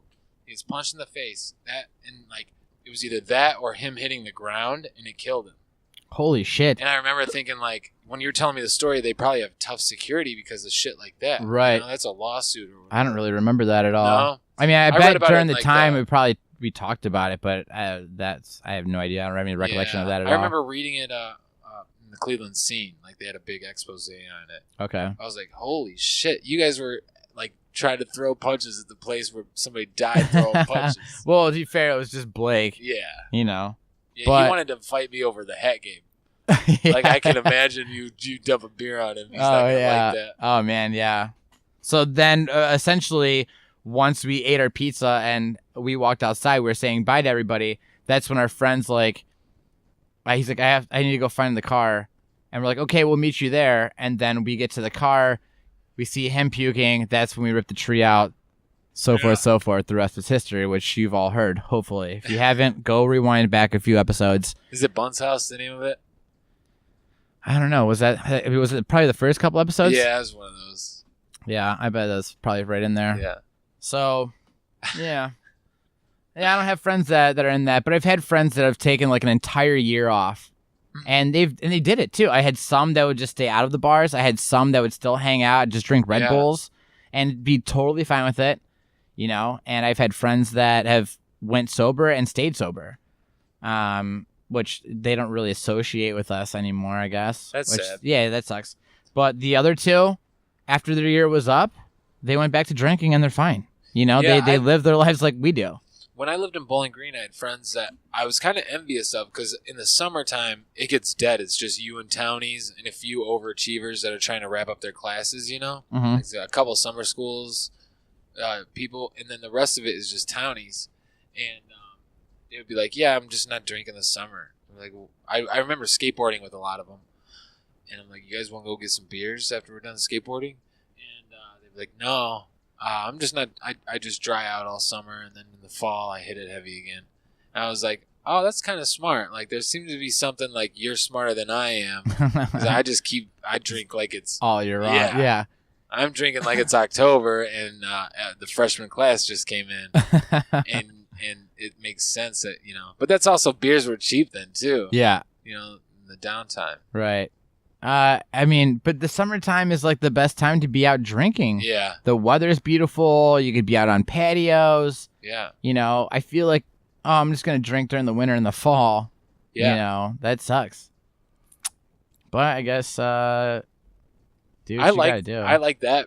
All the college kids are gone, so you kind of have run of the bar. Yeah. Yeah, it's nice. And speaking of, last night we went and checked out this new bar in Liquid. Oh, go ahead. Wait, what?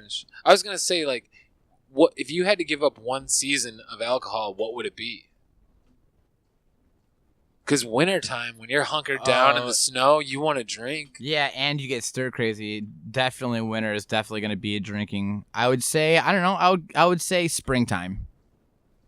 After winter ended, I can enjoy those handful of months, and I'm with you. Recoup.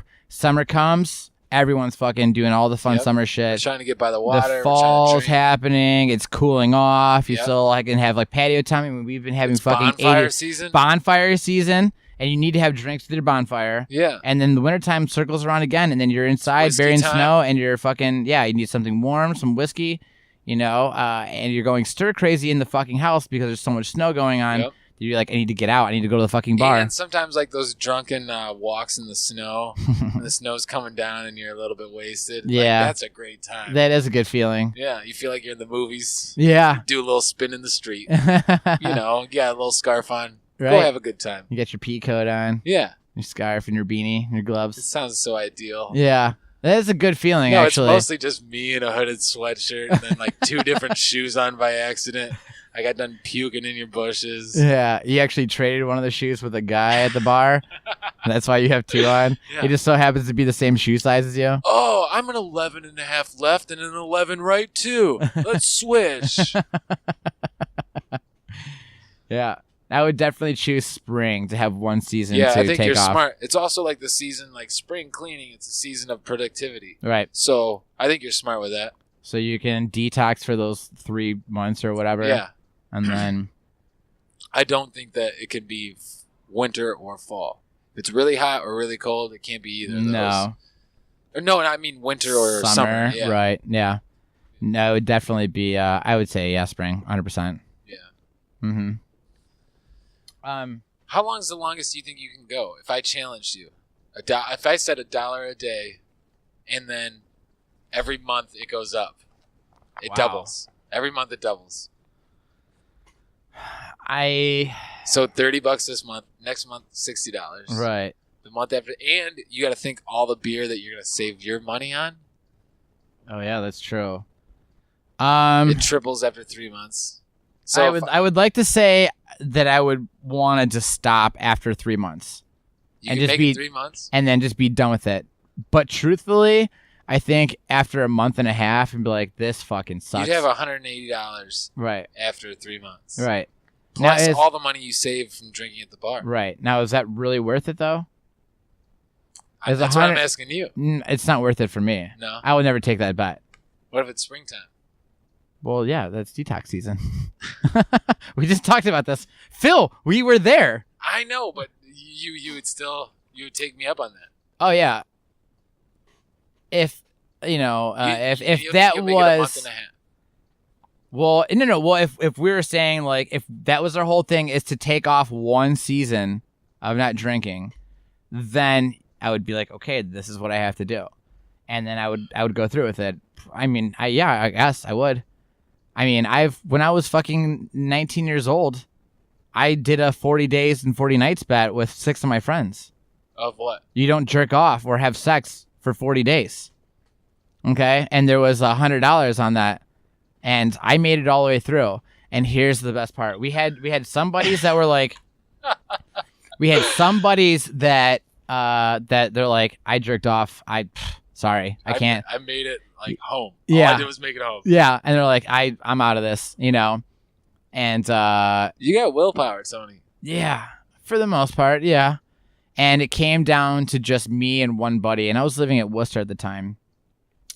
And so it was just like us. We're like, okay, dude, we have like a week left. All right. He's like, yeah, this is it. We can split this, whatever the pot was. I forget how much it was. And then it came down to, I don't remember exactly how it started, but everybody came out, like Mikey and Timmy and Disaster. They were all in on this. And I think Earl, you don't know Earl, but he was also in on this. And they came out to Worcester to all hang out. And we seen the other buddy somewhere with hanging out with this chick. Like getting food or ice cream or whatever. I'm like, yo, look, he's right there. I was like, why would he be hanging out with the girl? And I was like, I mean, I get it. Put your time in now and then play it cool, take things slow. And then by the time this next week's over, you'll see him like a sweet boy instead of just trying to shove it in her, in that first night. And then so we're like, do you think that he would cheat and lie about it? And then we're like, no, I don't know. So we're like, we should probably follow him. I mean, we're 18, 19. We couldn't go out to bars. Booster. It's not like there's a whole there's nothing to do. So we followed him through, everywhere that he was going. And then they go back to her house. And so, like, when they pulled in, like, we stayed down the street once they went in the house. These such creeps. Oh, dude. This is amazing. Oh, my God. I almost forgot about this. I wish everybody else is here to talk about this.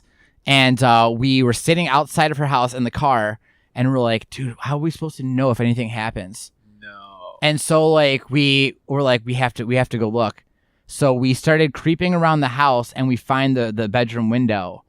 And she's sitting on his lap with her top. Like, she had her bra on, but they were, like, making out. And I'm like, this motherfucker. And I was like, so then I texted him. I'm like, yo, what are you up to tonight? Like, I think so-and-so is going to come out. You want to hang out? He's like, no, I'm just going to stay in. I'm like, this motherfucker. Like, I'm outside. So I was like, this is, this is amazing. So we stayed and wait. We were just like hanging out bullshitting, smoking cigarettes for like another half hour, 45 minutes. And then they walk out of the house and we're just leaning against the car and they walk out and we're like, yo, dude. And then he just went fucking completely ghost white, dude. No. Pale. We're like, how's it going? He's like, are you fucking kidding me? He's like, what are you guys doing here? We're like, what are you doing here? What were you doing inside? Making cumsies. Yeah. And we're like, and he's like, you can't lie, dude. We saw. You're How busted. About that poor girl? I feel worse for her. That, at the time and every day since then, I didn't even give a thought to her feelings. At the time, I was so excited. I was so excited to. Her so much. Oh, probably. But I was 18, 19. That wasn't my concern at the time. I was more. How much money was it? Probably, I don't know, like $150. The $150 pussy. That's what that dude got. Yeah. And it was more of a better feeling. Like just a bunch of dudes hanging out together, making fun of somebody for getting some ass. Yo, yeah, right in front of the poor girl too. That's yeah, totally like that's a shitty. Yo, yeah, for sure. And we were, Yeah. Man, I forgot all about that, dude. That's funny. I'm gonna have to text them after we're done with the show. Be like, hey, remember that time we busted you during our bet? Yeah. That's gonna be so good. I forgot all about that. Because he probably thinks it's funny now. Oh yeah, for sure. He's already been married a couple of times and has a kid, so. Oh, okay. He's past that. What if he made a kid that night? What if he had sex that night and he got like herpes? And then, like, not only did he lose $150. He paid $100. Well, no. Well, he didn't lose. I mean, everybody chipped in like $25 or whatever. But I'm saying he was in the running. Yeah, exactly. And he would have had to split it with you, 75 right. up or whatever. Yeah, but still. And then all you got is herpes. Herpes. Yeah. Oh yeah, I don't know, man. That was a while ago. That was a long time ago. I'm actually really excited that popped into my brain. I can't wait to actually talk to him about it. It's like, hey, this is a long time ago. This is really funny. Did you ever do any like weird bets or anything like that with your friends? Okay, so yeah, did you ever do any like weird bets like this before? I don't think I did anything like that. No. That's and I probably wouldn't. Like, it sucks. Yeah, it's not like it sounds fun. It makes for a funny story, but yeah.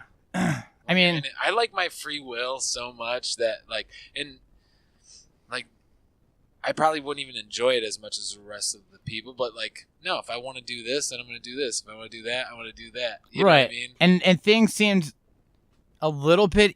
No, I mean it's easy and hard because when you're like 18, 19, you're still just jerking your dick off all the time. But if you can have self-control over that, I mean, it's not as easy like talking to girls. You don't really know what the fuck you're trying to. You don't really have any game or anything yet, right. So like. As far as the sex part goes. Masturbation. You had to give one up tomorrow. Cigarettes. Yeah? Yeah. Okay. Well, hold on. All right, so I can't masturbate, but I can have sex, right? Yeah. Yeah. Okay, I would give up masturbating. For how long? I don't know. I wasn't really going to put a time on it, but say it's a month. Okay. Yeah, I would give up masturbating. Yeah. It's really hard to quit smoking. Yeah. And I've tried doing that 1,000 times. Yeah? Yeah. I have quit, like, off and on, I've done, like baby steps. Yeah. Like, I'll be like, all right, I'm not going to smoke on my way to work. It's the hardest thing to do. And I'm not going to smoke on my way home from work, or I'm not going to smoke when I get up. And then eventually I start cutting everything out, and it came down to after eating and drinking. Drinking is the hardest. And then drinking was the last step that I had. And I would do that for a little while. Then I'd be like, all right, I'm just going to have a cigarette. Yeah. And I could do that, and then like I would just get really hammered out with like my buddies and just be like, I just keep bumming cigarettes and like, fuck it, I'm just going to buy a pack. And then, that's that. That's really funny that you just asked me that though, because remember when I said that I have like a new bit that I probably want to try doing with like every episode now? Okay. Because I have a big fancy list. I want to do some Would You Rathers. Okay. So that was actually very convenient that you actually asked me that. All right. I haven't really ran through the list here, so I'm just going to I think I have about 100, so we can do like a couple each episode. So hopefully this is funny. You guys enjoy it. And we'll just have our own discussions and kind of go from there. All right. All right, so I'm just going to start from the top. and I'll play into this as well. All right. So would you rather have finger-sized nipples or nipple-sized fingers? Oh man, would I rather have? So your fingers, so you're just gonna have little nipples for your fingers on your hands. That doesn't seem like it's very useful. Or your nipples are as long as fingers. As inconvenient as that would be, I still need my fingers. Yeah. So give me especially them, with give your me them titty fingers. You're gonna go. Let's see. I think I'd have to go with you as well. I mean, you use your hands all the time. They're so useful. No, yeah, it would have to. Man, and that would be so like. Anytime taking off your shirt, you're gonna be that guy having sex with your shirt on. Or if it's like you catch a breeze and your nipples get hard, you just like your little fingers. And how far out that goes. You have to have sex with your shirt on because you don't want to see your finger nipples. You have to have sex with like 4 sweatshirts. Yeah. So those finger nipples are just gonna dry her up so quick. Oh man, that's gross. But is that worse? Like at least you probably you have a chance at getting to the bedroom with finger nipples. You don't have as much of a chance if you got. Oh yeah. If you have nipple hands. Fingers, yeah, the girl's gonna be like, "You're not touching me with that," and you can't even do anything with it. Yeah, yeah. It just looks like reverse, like octopus tentacles. Yeah, on your paw. Okay. Actually, I'm gonna throw this one out to you because this got brought up last night. Okay, so let's say you're sandwiched, laying in bed between your mom and your dad. Okay, and you're all on your sides. Okay. So, your mom, you're all facing left. So your front is to your mom's back, and your dad's front is to your back. Listen, now the tip of your dick is, if you move left, you're gonna go inside your mom. If you move right, your dad's dick's gonna go in your butt. Which way do you go? Oh, Tony, this is the one that got brought up last night, so I felt that I should at least ask you. And I'll tell you what my answer was compared to everybody else's. So, my dick. And this is only one movement. It's not like full sex. It's just if you move. It's resting. Yeah, no, yeah. So like if you move forward, your dick's gonna go inside of your mom. Okay. If you move back, your dad's dick goes inside your butt. Do you take one for the team to leave your mom out of this, right? And let dad get you. Well, that's what I'm asking. What would you rather do? Or do you... Is it complete insertion? No. Oh, yeah, complete insertion. But well, yeah, in either direction. Okay. But it's only one movement. I can't do that to my mom. Okay, so you'd rather have your dad's dick go in your butt. Well, don't say it like that. Well, I guess if that's my option, I'm gonna protect my mom. Okay. When we were all discussing last night, everybody pretty much just jumped on same thing, just having their dad's dick go in their butt. Yeah. I went the other direction. I was like, man, I don't know. I would probably just go with Ma. And then Disaster said the same thing. And then we're like, you know what? I've already been in and out of that womb once. What's one more time? Oh, okay. That makes sense. Yeah. But... And it's not like you're actually having sex with her. It's just going inside once. I feel like Thanksgiving comes and you're sitting at the dinner table with everybody. Like, I already don't look my dad in his eyes. Do you think I still want to be able to look my mom in her eyes. I already don't really make eye contact with my dad. Or what about whatever side you decide to go with? The other one gets upset and jealous, so they bring that up on Thanksgiving because they're jealous about it. Oh, you chose your dad, huh? Yeah. You really leaned into it, didn't you? Huh. Okay, I see. Yeah. I see you. Yeah. Maybe you should make your own turkey next year. Or if it goes the other way, it's like, huh? Yeah, that's your mom. Yeah. It's my wife, yeah. asshole. Yeah. Yeah. Damned if you do and damned if you don't. Right, and that's the name of the game. Okay, let's go for the next one. Would you rather eat chocolate-flavored shit or shit-flavored chocolate? Shit-flavored chocolate. Because then you're just eating bad chocolate. That's true. If you're eating but it shit, tastes you're like eating it shit. tastes like okay.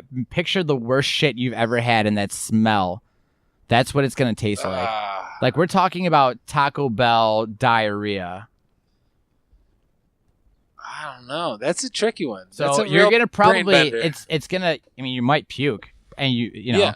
But you're right, you're gonna though. puke either way. Yeah. So I mean, you're right. Well, and we're keeping a disease factor out of this. mm-hmm. There's a lot of diseases you can get from eating shit. Yeah. So like, you can't get sick. Let's pretend you can't get sick from eating the shit. So it's essentially everyone's gonna know that you actually ate an actual piece of shit, but it tastes like chocolate. Like whatever's your favorite chocolate candy bar, that's what it tastes like. I guess if it's not gonna make me sick, and why not enjoy it? You know what I mean? It's just a name. Right. But everybody knows that you actually ate human shit. Yeah, I'll be shit eater Freddie forever. Yeah, exactly. Like instead of gross chocolate eater Freddie. Yeah. Cheerful Freddy's out the window. Handsome Freddy's out the window. I don't give a fuck what other people think. Now you're like shit eating Freddy. Yeah. I'm living my life. I don't give a fuck what they think. Fair. So I still think I changed my mind. I'm going to go with the chocolate flavored shit because there's no repercussions except for what you think of me. Fair. I don't know. This is really tough. I would say, man. Oh, I don't know. I think I would try eating the shit flavored chocolate. The shit flavored chocolate. Yeah, just because it's. I mean, you have those Jelly Belly. Well, that's kind of but it's like the Harry Potter ones, like that taste like earwax and like booger and like skunks and like that. I've had that. Yeah, so it's kind of the same thing. So you can try to hurry up and chew it and swallow it down. It's like, yeah, I fucking did it. Yeah, and at least you didn't eat shit. Yeah, exactly. You gotta go the next day. You brush your teeth before bed, and you're like, no shit eater here. Yeah. Just eating some chocolate. Now, let's say that you have a chance of getting sick. It's not guaranteed that you get sick, but there's a chance. Would you still stick with the chocolate flavored shit? No, if getting sick from eating even shit, a factor, even a 1% factor. I'll go with the chocolate. The chocolate, yeah. Okay, fair. Okay. You did. What? I said that, and you responded like I just gave you tax advice. You were like, "Oh, yeah, that makes sense. Very good, very good." Yeah. Oh, yeah. That makes a lot of sense. Okay, let's see. Okay, would you rather have sex with a hideously ugly person? This is kind of dumb. Or a beautifully fresh corpse? Oof, I'm not fucking a corpse. Yeah, I mean, we've all banged ugly girls, so let's just be done with it. We already know what the answer is there. Let's see. Maybe I should kind of read these a little bit. Nope, I don't like that one either. Okay, would you rather fart every time you laugh or burp every time you cry? Probably burp every time I cry. I already do this thing like when I cry, like especially if it's like a sentimental cry or like a sad cry, where I laugh at myself. Like, I do it too. Do you? Yeah, like, yeah. You catch yourself. Yeah, and then you kind of start laughing. I'm being a little bitch right now. Yeah. And you start laughing at yourself. Yeah, I've done it. Like, I'll be like, fucking piss eyes Freddie. I'll say that out loud. Like, I'm being a piss eye right now. And then like start laughing at myself. Yeah, I've done that. I mean, I think we already know where I'm going to go with this. I'm just going to be farting every time I laugh. Yeah. Wherever the farts because I'm are, just going to be more laughing and more farts. It's going to be a vicious cycle. Also, you laugh way more than you cry. Oh, yeah. So you would be farting a whole lot more than you would be burping. That's true. Which is not a problem for you. That seems like something you enjoy. Oh, yeah. I farted earlier when you first got here. Yeah. It was like a creaky door. It was a long, creaky door of a fart. I mean, that is a very good point, though. Because I can't remember the last time I cried.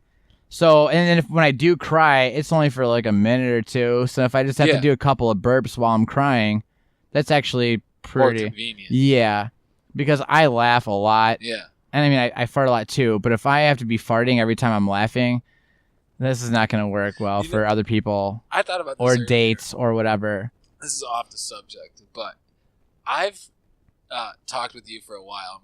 One of my favorite things to do is to try to make you laugh, right? Mm-hmm. There's been two things that have made you laugh more than anything I've ever said, any witty remark I've come up with. All right. Two things. Go on. That were unintentional. One of them was when we were driving and the guy like came out in front of me, and all I said was like, "Where you going, fucko?" Oh, yeah. I don't know why it made you laugh so hard. I don't know. I love it. I think that's what I said. Yeah. What are you doing, fucko? Yeah, and like, you just hey. thought it was the funniest thing in the world. Yeah. That was really funny. The other thing, what? Go ahead. I was gonna say like. Now, when I'm texting you, like I like to throw "fucko" out there. Like call me that's a fun word. Yeah, it's a fun word. I said it like under my breath too, and it like made you belly laugh. Yeah. Out of all the things I've said, a child. like I'm really trying hard. I'm putting forth an effort. That's what got you. The other thing is whenever you watch me try to unlock my driver's side door, you'll belly laugh like you are now. It's so good. One day I'm gonna videotape it, and I'm gonna post it on Instagram. I don't want you to be happy about it that I just unlock the passenger door and crawl across. Oh no, I'm totally like just one day. I think that episode got erased too, but my driver's side door won't unlock. Whatever it is that with was the the Honda. same episode, yeah. Yeah, whatever it is with the Honda, this little piece wears down, and then you got to go to the dealership. It's a couple $100, and I'm gonna have it fixed. I've already had it fixed once, but for whatever reason, Tony thinks it's hilarious when he sees me try over and over again. And I could be stone cold sober, and I'm jamming my key into this keyhole over and over again. I look like a drunk that can't find. They can't unlock his own car. Oh my gosh! And it's the thing is too is that if you, I mean, I guess you get visuals somewhat of our Instagrams or Facebook or whatever. How tall are you? 6'2". Okay, so Freddie's 6'2". I'm a tall stack of dicks. Yeah. So when we see this guy that's 6'2" that has this little like Honda, and he kind of has to hunch over a little bit to be actually making sure that the key is going into the hole. It's the most hilarious thing ever because it's kind of like leaning over and squinting at trying to find the keyhole when you're hammered, but it's just he's stone cold sober, and it's the most hilarious thing. Like out of everything that like we've said, we've told stories, you've never laughed so hard. It's just a belly laugh. And I remember when I was doing it, I looked over at you like, what's so funny? And we were moving cars around, and as I backed out, you were still laughing as you backed out, put it in forward. You know what I mean? Yeah. It's like, what does this guy think so funny? I just love you, buddy. It is hilarious. That's why we're friends, yeah. Okay. Let's kick into the next one. That seems aggressive. Let's see.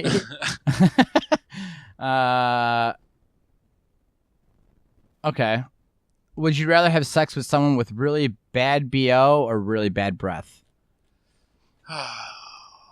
This isn't like a terrible one, but this happens, I imagine, from time to time. I don't care either way. No. So it doesn't matter if. Bring it on, Stinky. So like she lifts her arm up and she just smells like just awful BO. I think breath is easier to kick. Like we can get rid of the breath problem because you don't really have to. You don't have to kiss. You don't have to kiss, yeah. And you're like one toothbrushing away. Right. BO, you're like, how about a whole fucking shower? You have to jump in a whole shower. Yeah. Right.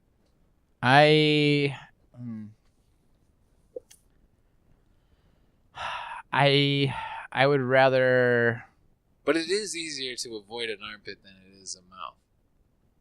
But what if it's just like her whole body? Like, what if she just has like a full body? Because you've walked up on people that smell like bad BO, and it's not like they're walking around with their arms up, so it's just a full body stink. Yeah. Like they haven't showered in like 3 or 4 days. Then I go with breath. I'm gonna go breath also. Oh wait, no, I would rather have sex. Oh yeah, with a person with really bad breath. Yeah, I'd rather have that because I can avoid the kissing. It's not necessary, as opposed to just a funk that's just. Yeah, just inches from you or attached to you. Yeah, I think that's the way to go. Okay. Would you rather see your other half in a porn video or your parents? Ooh. That's like the ultimate would you rather? Yeah. Which was what's the ultimate would you rather would you rather be forced to masturbate in front of your parents or your parents masturbate in front of you? Oh, yeah. We can do that one next, but would you rather your whatever other half... doesn't involve my parents, I don't care. So you'd rather see your other in a porn? Yeah. Okay, so you know that she's just banging I'm fine and with getting that. cummed inside it's like... It's silly for me to think that I was the only person with her. right? No, yeah, but that's just something that's just out of sight, out of mind. Yeah. But if you actually watch a porno and she's got 3 dudes in each hole, that's fine. I'm not chasing Amy. Fair. To be fair, I would rather see my other in a porn. Yeah. I mean, there's dudes that date porn stars, and it's just like, yeah, that's her job. You know, it's fine. I can't feel her vagina anymore with my penis, but, you know, I love her, right? That's what's most important. And whatever, like, stops you from having to see your parents. Yeah. Yeah, that's just... Have you ever, growing up, did you ever catch your parents having sex? No. Oh, I did. Once. The way you said that so serious. Yeah. I was probably like... Oh, man, I hope none of my parents listen to this. The light's flickering, too. It's creepy up here. I was probably 14 or so, maybe 13, and I just came home from like skateboarding all day, and I like open up the door. I'm like, "Hey, Ma, I'm home," you know, like letting her know, and like I don't hear anything, and I'm like, "Oh, well, I have to go pee," and our bathroom was upstairs, and as I get to the top of the stairs to go to the bathroom, the bedroom door that's next to the bathroom is open, and I just see my dad on top of my mom just pounding mom vaj. And so like I snuck right down the stairs, went right back outside, and skated to my buddy's house. I was like, yeah. I was like, this never needs to be brought up ever again. Let's see. I lost my spot here. This one's kind of easy. Would you rather wear someone else's dirty underwear or use their toothbrush? I mean, you know me. I'm a dirty dude, Tony. I don't give a shit. I mean, but you have to. I mean, what if they have like really bad teeth? Like they have gross teeth. Nobody. And there's a chance that like if you use their toothbrush, you can get maybe some sort of gum disease. Okay, then give me the underwears. Okay, but what if all their underwear's got poop streaks in it? They're dirty underwear. They can have a dirty butt, and there's poop streaks in all of them. But you have to have your bare ass to that underwear. Then I'm gonna go back to the toothbrush. Oh man! Whatever causes the least amount of harm. I don't care about gross. I would rather wear the underwear. Yeah. I would rather wear someone else's dirty underwear, and let's just say maybe it's only for an hour. Could be for, let's say, full 24 hours. Okay.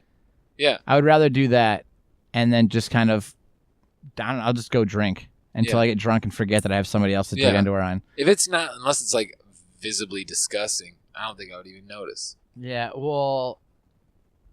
Yeah.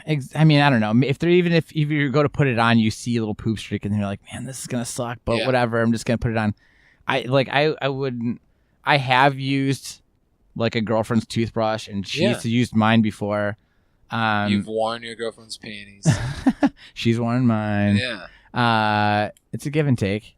I'd be more worried about getting some sort of gross mouth thing from someone that has a disgusting mouth. Yeah. You know, as opposed to just dealing with a pair of kind of skid mark underwear for 24 hours. Yeah. I'd rather do that. My dick and asshole are going to be where your dick and asshole were. I don't care. Okay, how about this? Would you rather have a 1-minute conversation with your past self or future self? Ooh, future self. Okay. Why? Because past self seems boring. I've already lived that. Yeah, but what if you can go back and you can say, listen, past Freddie, don't do this or do this. No, I want to congratulate future Freddie for not offing himself. You did it, buddy. You made it to the celebration room. You did it, yeah. You made it to the celebration room instead of the sad room. What happened between now from where I am and where you are that you didn't do that? What is it that made your life so much better? I don't know. Like, what's past self gonna tell you? No, he'll probably just be mad at you. He'll be like, "No, I had bigger hopes for you. Past self had bigger hopes for you. Future self had, you know." You don't really know. Yeah. Okay. Well, the future self's gonna tell you like what the lowdown is. Like, say 17. Okay. So 17-year-old us and what 40-year-old us? Yep. Okay. What would you rather talk to, 17-year-old Tony or 40-year-old Tony? I think you're going to get more wisdom from 40-year-old Tony. I also agree with that. The thing 17-year-old Tony's going to be like, will you buy me cigarettes? That's what you're going to get out of 17-year-old Tony. That's probably true. You know what? I don't have any regrets. I have zero regrets. I know there's things that's happened through my life. I'm like, should have probably never did that. But you learned something from them. Right. And exactly. So future Tony, I think, would probably be a little more exciting. Yeah. You know, Me too. could, and in future. I just go back in time and kick like 16-year-old Freddie's ass. Like You spend that 1 minute just beating his ass all the time. You don't even talk. You deserve this. Nobody loves you. No, I go back in time and kill me at 16. You go back never live to be 40. You go back and build past Freddie a celebration room and a sad room. Yeah. Just do it now. Yeah. Just do it now. Yeah. You'll know what to do with these when the time comes. If you go back in time, this is getting a little too meta. If you go back in time and talk to past you, you then become future you. Okay. I mean, I don't like thinking about it. Yeah, let's not get that deep into it. These are just cramp for fun. Let's see. I think I already know the answer to that one for you. Okay, so this actually kind of falls into what you were saying earlier. Would you rather not have sex for a year or have it every day of your life but never orgasm? Oh, that sounds like a nightmare. So you have to go an entire year with no sex. After that, you're either way, you're not coming. Yeah. But the thing is that you're either going to get blue balls from not touching yourself or you're going to get blue balls from just having sex but just never get to come. The easier option seems like not ever having sex. That was a weird sound. Yeah, Tony, what do you got going on down here? I don't know. I told her to be quiet. I said, my friends are coming over. Do not say anything. And I put the duct tape back on her mouth. There's some like scratching going on. I know. I wonder if I have a little critter like in the wall. I think you do. Oh, how Halloweenish. Oh, how Halloweenish. And the lights all flickering. Yeah. Oh, it's the spooky Tis time. the season. I say... Wait, what did you say? Either way, I'm not coming, right? Right. So let's not make this worse, and let's try to abstain from sexual intercourse. Unless, like, I have a partner who needs that. So, you would rather go a year without sex? Yeah. Okay. Because, like, there's no... Why make this worse? Yeah, I mean, because, for the rest of your life, right? Is that what it says? Oh, no. Yeah, so for the rest of your life, you get to have... You're actually having sex every day, though. And you can have You're different... just building up so much. You can have any person that you want. Like, even if you're just like, everyone talks about their celebrity crushes. Yeah. You could be like, hey, whoever your celebrity crush is, and be like, I want to have sex with you. And they go, okay. And you have sex, but you don't ever get to come. And you can have sex. I mean, it could go for a while, I mean, if you're going to be a gentleman, you should probably at least go until she gets off, and then you can be like, all right. Thank you for assuming it's a she. Yeah. My celebrity crush. I appreciate that. You didn't let me finish. Yeah. Neither would she. Good one. Yeah, I guess I would abstain. It seems like a nightmare. That's like saying, what would you rather do? You never get to eat again, but you're a chef in a restaurant. Cooking the most delicious meals. Or you can eat all the time, but you're constantly throwing up. It's the same thing. Yeah. It's like, you want to be... I just don't want to be around it. That's fair. If I can't eat, I can't eat. Would you rather constantly be itchy or constantly be sticky? Ooh, itchy sucks. I'm going to go sticky. Yeah. I mean, sticky's really annoying. Yeah, it is, but itchy sucks. Yeah. Itchy is just fucking annoying. And then you start... Your skin, you're just peeling away your skin. Yeah. And you're going to have shitty skin. And the more you itch, and the scabs. more it's worse. Right. Yeah. So sticky. Yeah. Okay. All right. Where are we at here? Yeah, we got a little bit more. We'll do just a couple more. So we still have, there's a ton here for us for each next couple episodes. Hopefully you guys are enjoying this. Yeah. Let's see. Okay, would you rather spend the day wearing wet socks or spend the day with popcorn kernels stuck in your teeth? Ooh, the socks, like wet feet bother me. Yeah. I have socks in my car. I hate wet shoes so much, wet socks. I don't like that at all. So what are the socks doing in your car? Like they were wet and you just took them off and they just been sitting in there? I've done that since How long have they been sitting in there construction. For? They'll be in there indefinitely. Unless I need them. How long are they sitting there now? They've probably been in there for a couple of years. Really? Well, I'll tell you when. I know exactly when I worked at Whiskey Island. So how long ago? Lunch, like especially if it rained at the end of the season, like this time of year when we're pulling all the boats out. Right. Every lunch I would change my socks because they would be wet. Okay. I hate wet socks. So what was the other thing? Having a popcorn kernel stuck in your teeth. I can get this that out is just a tonight. 24-hour period. Yeah, I can get that out later. I can't, dude. 24 hours of wet socks, your skin falls off. Wet socks is fucking gross. It just the squishing, and by the time you take it off, it's all white and wrinkled. Yeah, after like an hour, it's white and wrinkled. Yeah. After 2 hours, you're losing your skin. No, you have to go full 24 hours. Yeah. What about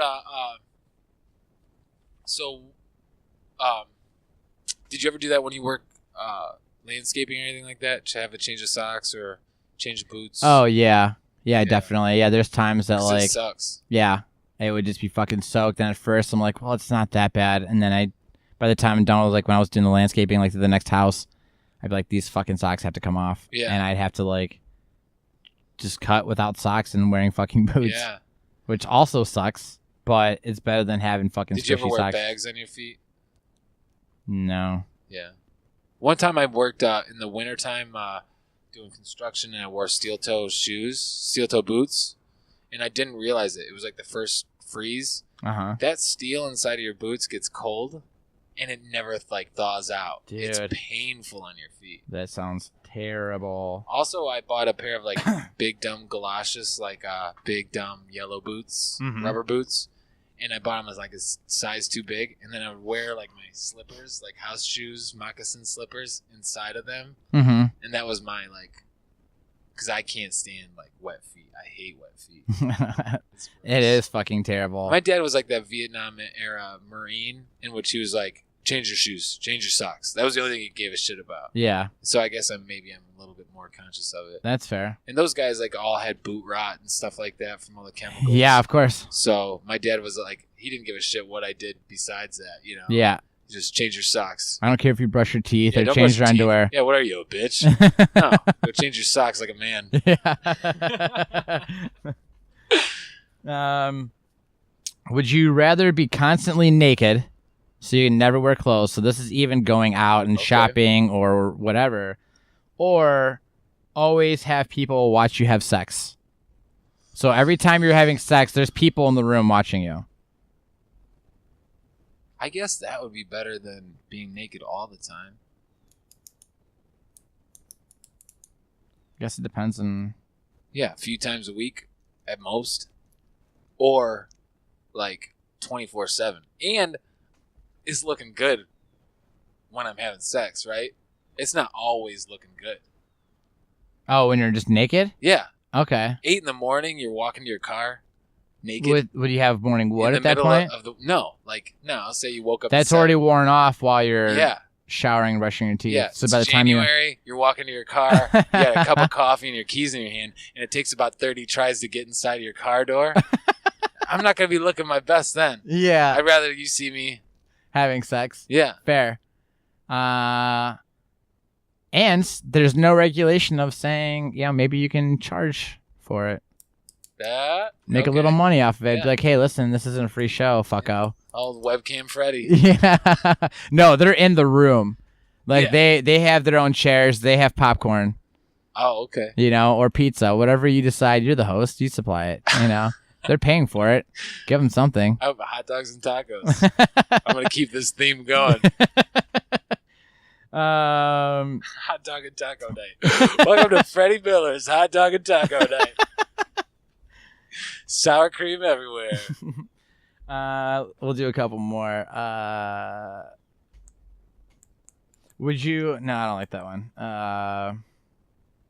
Would you rather be born with an elephant trunk or a giraffe neck? Ooh. An elephant trunk seems more practical. I'm gonna go giraffe neck. Yeah, but have I'm you a ever short came across person. A doorway? Yeah, well, yeah, but I don't have that problem. I'm only 5'7". Yeah, but giraffe necks are huge. I know, but you know what sucks when you're at a show and then tall people stand in front of you like you, and I can't see. But if I have a giraffe neck, I can see everything. That's true. And getting in the car is gonna suck though. But an elephant trunk is so useful also. I'd have to move to like someplace warm and have a convertible. It's the only way I can drive anywhere. Yeah. With my giraffe neck. If I had an elephant trunk, I could steer the steering wheel with it. True. I got 2 hands. So you can text. I could double smoke. The old double smoke. Sweet. Just nonstop. And I could eat like a bowl of spaghetti while I drive. That's true. That seems like There's nothing more depressing than eating in your car while you drive. It does suck. You can't even you enjoy it. You're gross. just eating it just to eat. To get something in your you don't belly. get to enjoy it. It feels like you need a shower afterwards. You never feel good eating in your car. Yeah.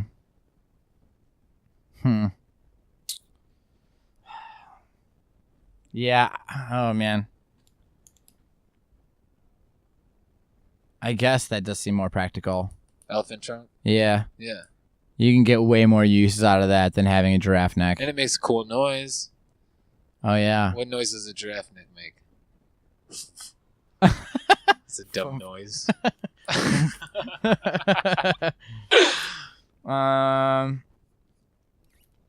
Let's see. That's just extreme and nonsense. Okay. This would be the last one. All right. Would you rather be stranded on an island alone or with the person you hate the most? Oh, alone.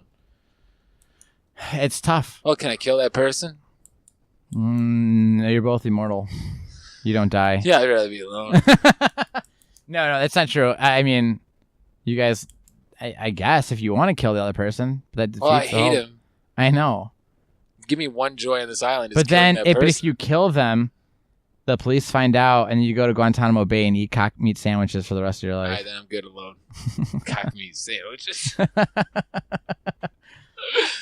So yeah, but I mean, what about the process of just going fucking crazy? I mean, you're gonna go crazy either way. I spend a lot of time alone. No. That's true. And we did. What was the name of that book, by the way? The guy that lived in the woods for like 20 Stranger in the Woods. Stranger in the Woods. I was just talking about this to someone that was asking about our podcast. And I said, it's very crude humor, and we talk about, it's like basically having drinks with your buddies and telling stories. Yeah. And I was like, but sometimes we have nice things on there. And I was telling them the story about the book, and they're like, that's very intriguing. And I was like, yeah, check out the podcast.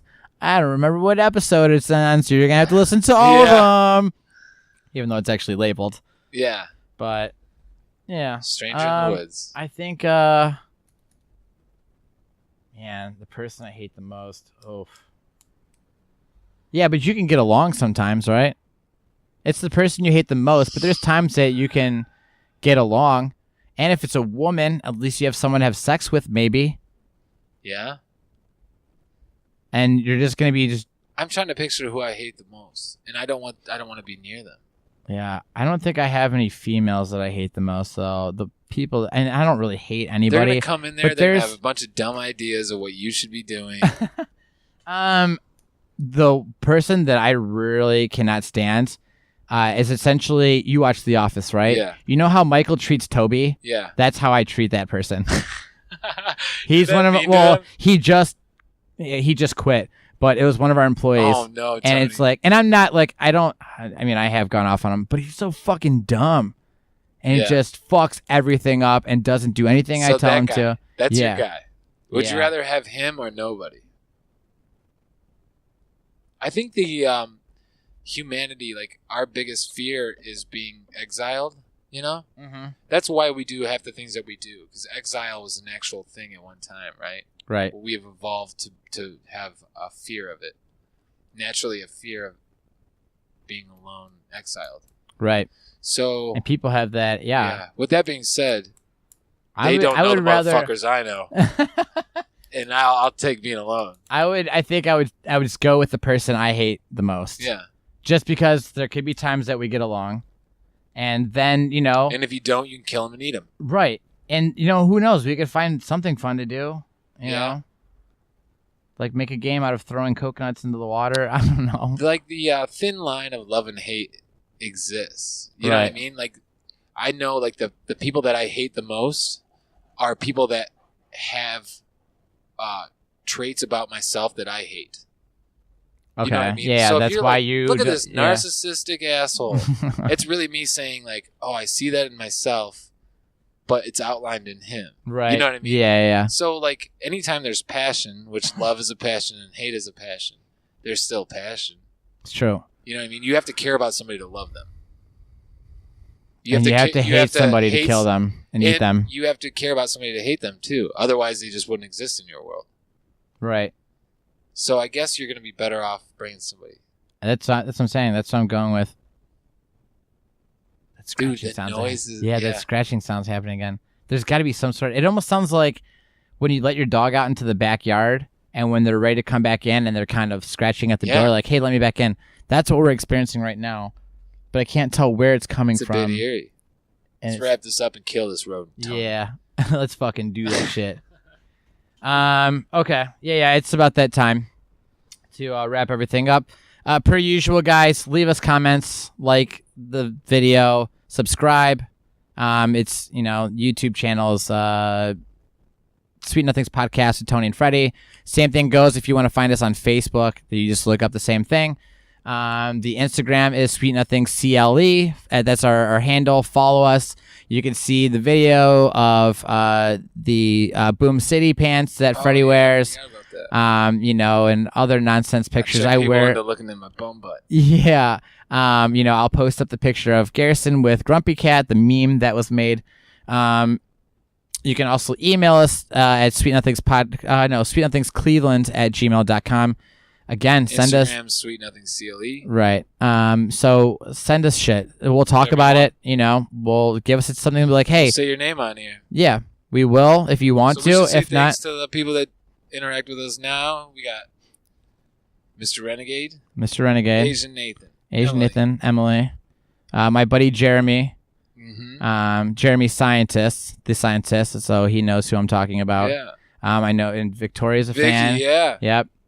Oh, and Mr. Mayor Wirtz. He's of course. keeping up with us as well. Yeah. Vicky's a huge fan of yours. Oh no. She loves obviously what you did with the Jesus painting. Oh, okay. And then there was something else. She could do better. There was something else that, damn it, I can't remember what it was. Oh, it was that she was really excited about the Boom City pants. Oh yeah. So, and I've been using that. I got a hole. Like I got a hole in them. Do you? Yeah, like I got a fake knee in it. I'm gonna have to stitch them up. I was hoping that it was gonna be like somewhere in your taint. Nope. Like I bent down at work, and like how your knee blows out of your jeans. Yeah. That's what happened to these. Oh snap! I'm gonna stitch them up, Tom. There you go. And then just put a blank patch on there, and then just write something new on there. Yep. Let your nephew write something on the patch, and then sew that into the hole. He writes disparaging remarks. I love him. That bastard. Punch me in the face. Only a clever child can think of something like that. That's funny. That's funny to me. It is funny. All right, guys. We're wrapping things up here. Tune in to next week's episode where we talk about which one of my friends that Freddie butterfly kissed their butthole. Thanks for listening. Bye-bye. Peace.